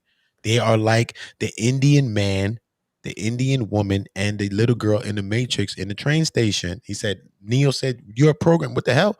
You don't have to give your life. He said, we have to give our daughter's life to the train man so that we can go on. This is just how it has to be, Neo. Neo said, what are you talking about? You don't have to do that. They said, we're waiting for the train man. Don't fight him, Neo. Neo said, what are you talking about? Nah, we're not doing this. See what I'm saying? They just believe in what they believe in. So, you know what I mean? Some people sleep. You have to wait till they wake up like Neo did. He had to wait. He was asleep too. Even Neo was sleeping. He had to wake up. You got to wake up. First, you got to wake up. I can't just say, get dressed. Come on, get outside. And you walking in the war. No, you got to wake up first and really put some water on your face whoosh, and understand that you're about to go to work, man. Fuck it. You can't just wake up and just run. Wake up. Get up. You know what I mean? It takes people to get up and wake up. They have to wake up. That's the first part of the process. You have to open your eyes and understand. Okay. Then you understand. Okay, all of this shit is inside of me. Oh shit. All of these problems inside of me. Oh shit. All of the shit that they was trying to tell me is inside of me. Oh shit. Hey, all what of that was it about solar divinity that you said you don't kind of rock with it? No, I didn't say that. I got to do more knowledge on it.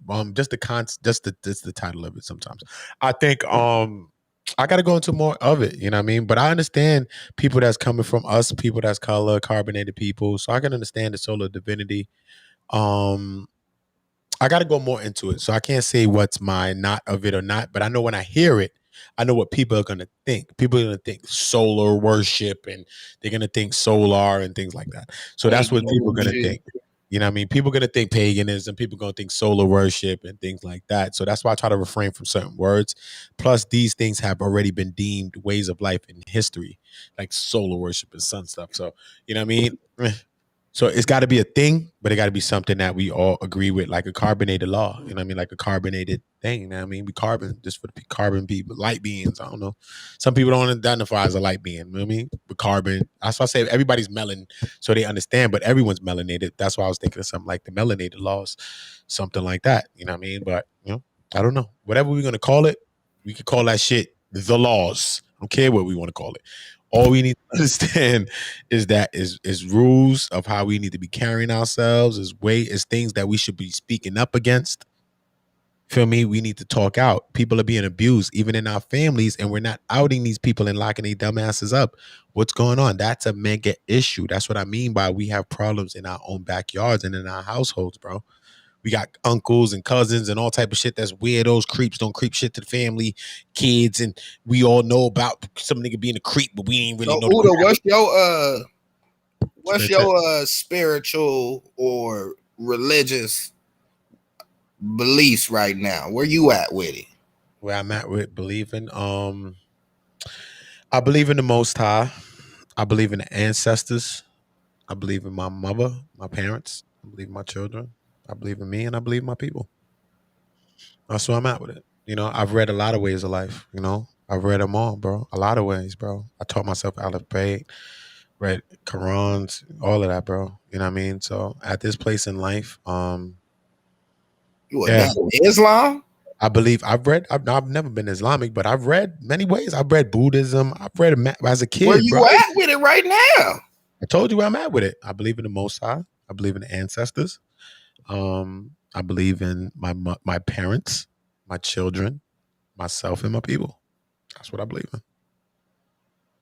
That's what I believe in. I believe in what's above me, which is the highest creator. I believe in what's behind me, which is my ancestors. I believe in my physical creations of God's right here, which is my parents.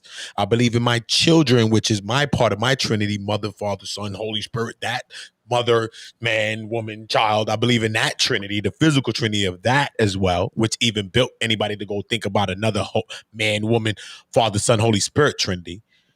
You know what I mean? So, I believe in that. I believe in a creator higher than me that drives me and moves me, even brought me here.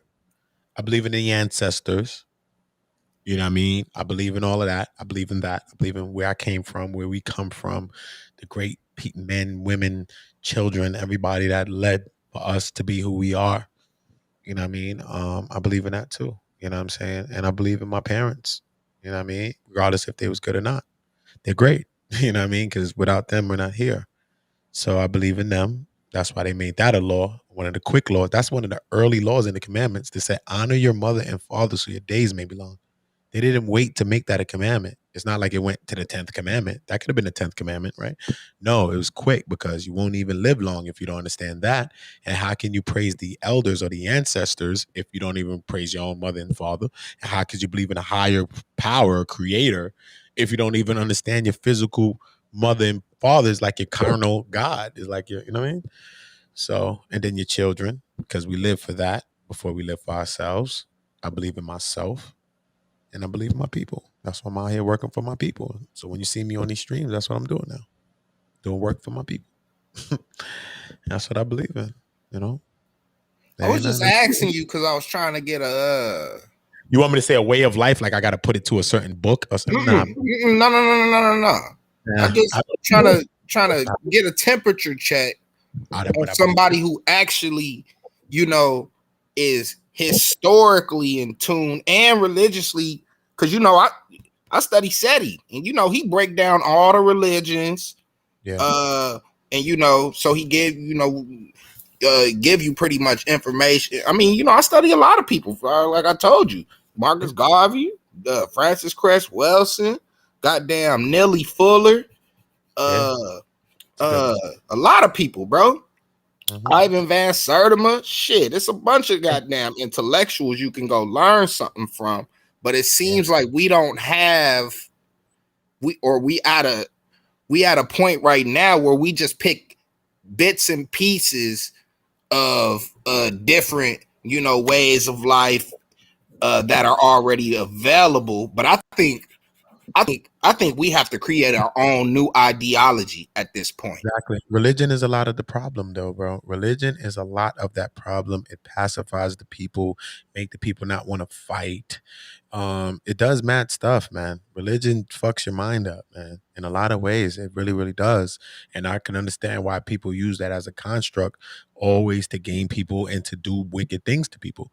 And we've seen it in our own times with fucking certain people that came, like a Dr. York or like a certain people, and how they use the religion to get people. It just has properties that it sometimes pacifies you. You know what I mean? Especially certain religions. You know what I mean? I just think that, religion just divides us. I think that we do, and some of these need a new thing. You know what I mean? It can be the ones we have, them ain't the ones. They pacify us, and it don't do nothing for our people in particular. It don't. Like, it don't even talk about black people. It don't even, like, bro. We cursed in all of them, basically. Any of these books should be talking about tribal stuff. It should be going into Africa. It should be going into all of that, bro. We should be reading about Africa too in the Bible. I mean, blatantly hearing about it. Like, yo, listen, it was going down like this out there. If these books came from these places, bro, what happened? Where these books at? Where is the that in there? We want to hear about. We're going to genealogy. Are you going to like geography? They're going to talk about this place was here when they talk about this and that was there. Okay, cool. But when you go into stuff, they don't really give you a lot of context and stuff, man. You know what I mean? So to even read the Bible, you got to read like 15 books, bro. Period. So not even just 15 books in the Bible. I mean, like 15 books outside of the Bible to even read the book of the Bible. The Apocrypha, the Lost the Maccabees. You're going to go into Esther. You're going to go into Mary and Joseph. And There's mad books in the Bible that's left outside of the Bible. You know what I mean? So even to read the Bible, you got to read mad books, man. It's a lot. I read a lot of those books as a young kid. So I know what a person got to go through, bro. I can't even go through that right now, all the things I read right there. Just to know that, the metaphysical Bible, just to break down the Bible. I think with the internet, it's too much. There's so much information that's available, and you know, even outside of the internet, but definitely with the internet, our common sense plus the information on the internet, we should be able to create a new ideology. And where I see it going is solar divinity. We're gonna have to base our ideology behind the sun. So our ancestors did that. You're gonna have to put some things together, some key points. So when you come up with these conversations, we can start to have these dialogues, and then we can start to see what some people are thinking about these things. Start to write down some stuff, and then when you coming on, you can start talking about it. We can even title a stream on this, man. Solar divinity, you think you want to think this? This is a suggestion. Suggest it. Let's talk about it. It's a thought. That doesn't mean everybody got to jump out the window and do something. No, but it's a thought. Who's to say you can't have a thought that could be the thought that changes the whole goddamn world? It's possible, right? So put together a couple of good thoughts with this. Okay, all right, man. If we're dealing with solar divinity, bang, let me go into a good 5 things just to start. 5 key points. Bang, bang, bang. All right, man. I think with solar divinity, this is one thing. Should be key. This is 2. My points of view that I be telling you when it comes to these white people. I know what you mean, bro. All those are justified through solar divinity. I know. Based on that too. Okay.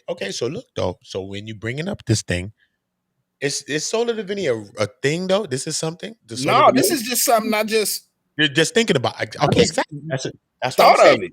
That's what I'm saying. It's something that we're thinking about. Exactly. So even on this thing, right? Like how I was thinking, like melanated law, you're thinking the solar divinity thing. Okay, cool. So now you got to start building on this thing, and now start giving 1, 2, 3, 4, 5. Let's say, all right, in this thing, I think it should be this. It should be against that. You know what I'm saying? I think that people that's in this should be looking like this, or people this embodies people that's this. Boom.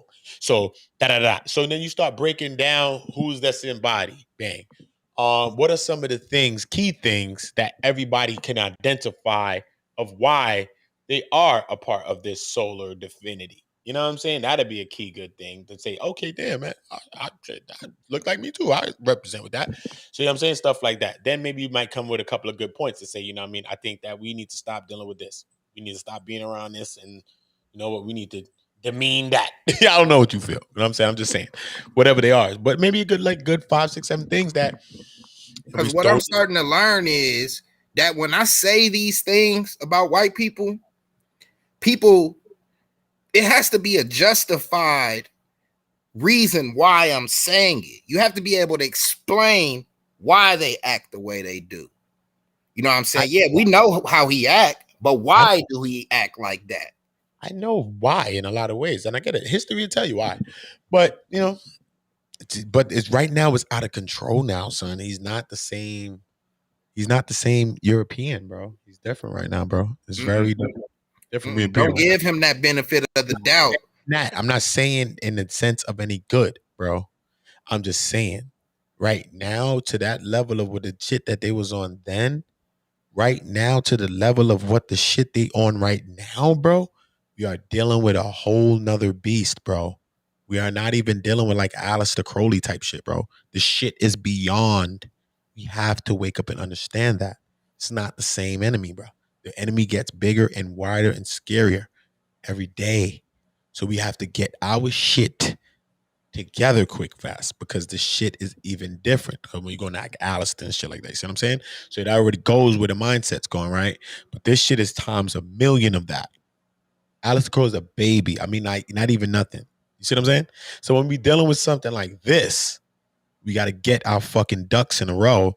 Because even if you got to get your mind right to go beat the Donkey Kong boss, the fuck, that mean we going to have to get our mind right to beat this fucking boss.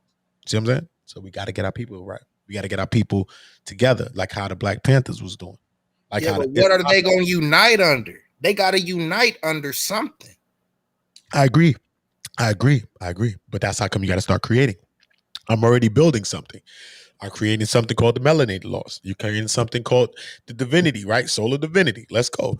We start building on stuff. This is how conversations start. And now, next thing you know, you create some shit called the melanin laws. I already started already, is what I mean. Ooh. I'm living by my own shit. Melanated laws. I'm living by my own shit. So it's not, I don't care if people want to live by it or not. I'm living by my own. I'm about to create this solar divinity shit.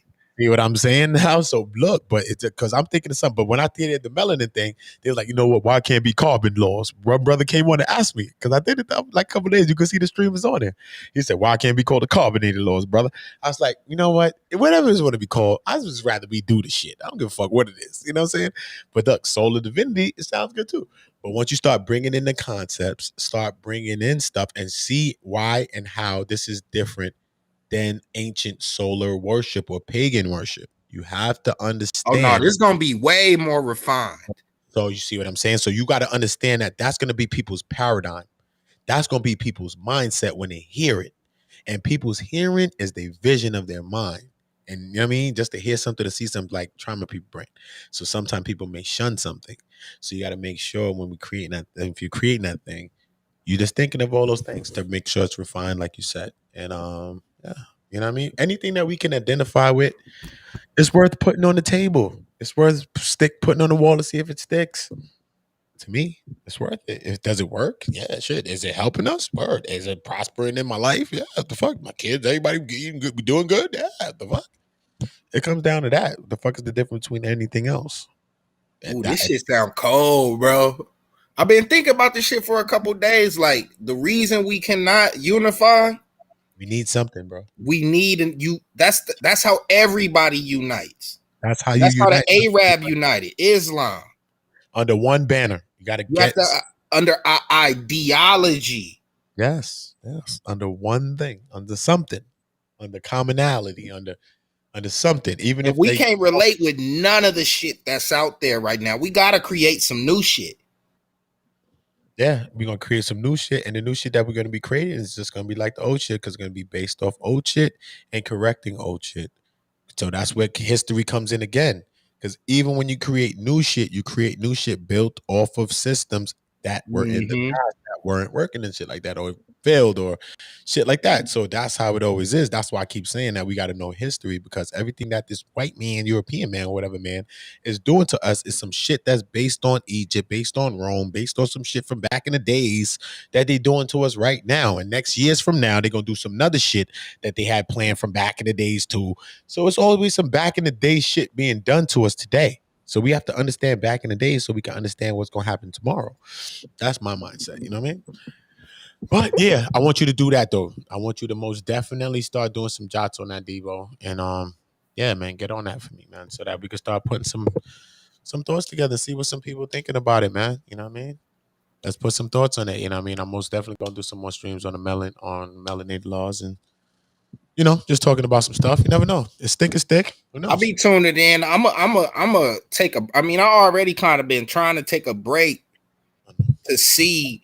Because, you know, when I first came, I came with it, but now I see what it is. I see that most people, they're not rocking with the way that I think, which is that, you know, I don't fucking fuck with white people, period, at all. And it's not that I don't just fuck with them. It's a reason for it. Yeah. You know, but you have to be able to explain that to people beforehand before you tell them that. And that's what I'm learning. You have to, and we don't have no ideology right now that exists to affirm my beliefs. So when I say these things, it just sounds crazy to niggas. Yeah. Because you don't have no reason to explain why you think like that. But there's a reason I think like that, because I do study history. I study a lot of history, bro. A lot of history. But it's about putting things together. Look how this, bro. Look how Soul's out saying it has to be key topics. The sun is many of stars, star constellations worshipped throughout known and unknown history, as well as debates of even what is, as there has been images of our people. You know, yeah. This brother has some deep, man. Bird, man, put my email in here, man. Email me, brother. Brother got some juice, man. Email me, brother. Bro. Definitely send me an email at gmail.com, right? Yeah, sold out. Send me an email, man. You know what I mean? Word. You can come on and talk anytime you want to, too, if you're ready to talk. You got a lot of jewels in you, too, brother. And it's about that, man. Maybe schedule up a show and you come up and talk. Yeah, even when we come in this solar thing, you got to put it together, and I will do a stream on it, Debo. So start putting your work together, and then we could start going on the stream, and then I'll be part 1. And then another time you come again, it's part 2. And you could talk your talk. You could create. I create a show. You could do a show, but you can't be calling people to crack at a nigga and all that. No, I'm gonna do that, bro. You can't just tell me I can't do that when I'm gonna do that. I see what I mean. I see. Oh, man. Because I have to inform. Because those words I use. That's how your shit go. Yeah. To instill and to. Yeah, I know what you mean. You have to have those weapons on you. Yeah. I know what you mean. I know what you know what I'm saying. You gotta teach people how to even verbally assault the white man. You can't just, it ain't just the cracker. It's the Peckerwood, the Crackerzoid, the Cro-Magnon man, the goddamn cave motherfucker, the caveman. It's many, many, many, many, many verbal ways to embarrass this goddamn beast. And I'm not gonna stop giving the people those tools they need. You know what I'm saying? Because those are very important tools to have, even though we ain't supposed to be doing it on YouTube. Shit, in the real life, it might come a time when you actually do have to use some of them words. You gotta know. You have to know. All right, you gotta create a hate doctrine. You have to understand that.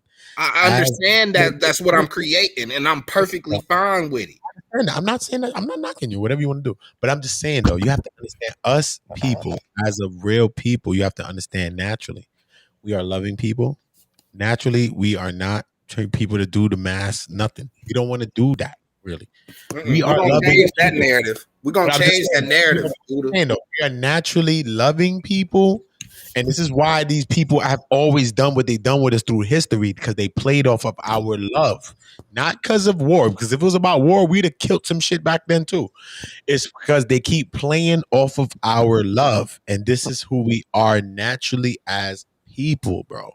We are not some wild ass people. We are people that love and show love to each other. That's what and who we come from. We have to understand that. Feel me? So once we start getting that back, it's going to be critical. It's going to be vital to anything that we want to do. So you already know the vibes. This is going to be interesting. I can't wait to. I already been thinking about laying these foundations, but now that I done talked to you. Start it up. Yeah, it's time to lay down an actual ideology. Lay down your ideology, and this is how it goes, man. You're gonna start popping on your channel too. I'm telling you, you need to create a channel too, brother. And start talking your talk and start seeing how some people start coming over there. You'd be surprised. People watch Seti, It's a lot of people watch Seti, They're gonna come and watch you, bro. The same people that watch Seti will watch you too, brother.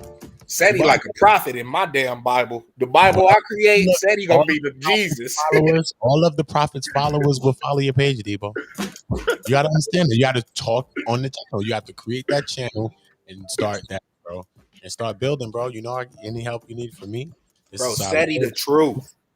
I mean, it's a lot of scholars we got.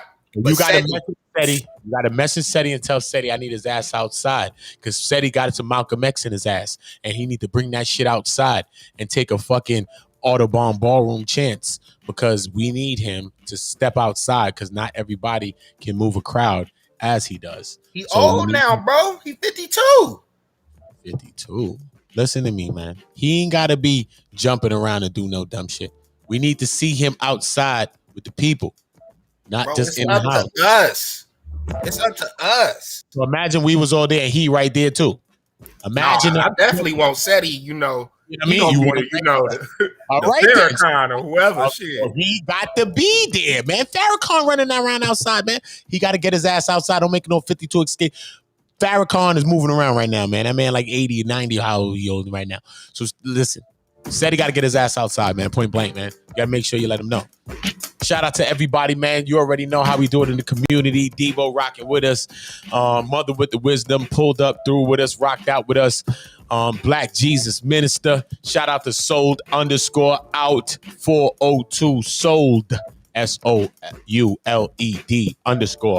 _out 402. Dope mind. Shout out to you for being a brilliant mind, man. You know, gotta salute all the kings, gotta salute the queens, everybody that's always rocking with us. Yeah, Debo's thinking about solar divinity laws and different things like that. We thinking about that. I wanted to put those things together, and I put together a show and we can build on it, brother. You know what I'm saying? We can most definitely build on it. Why not?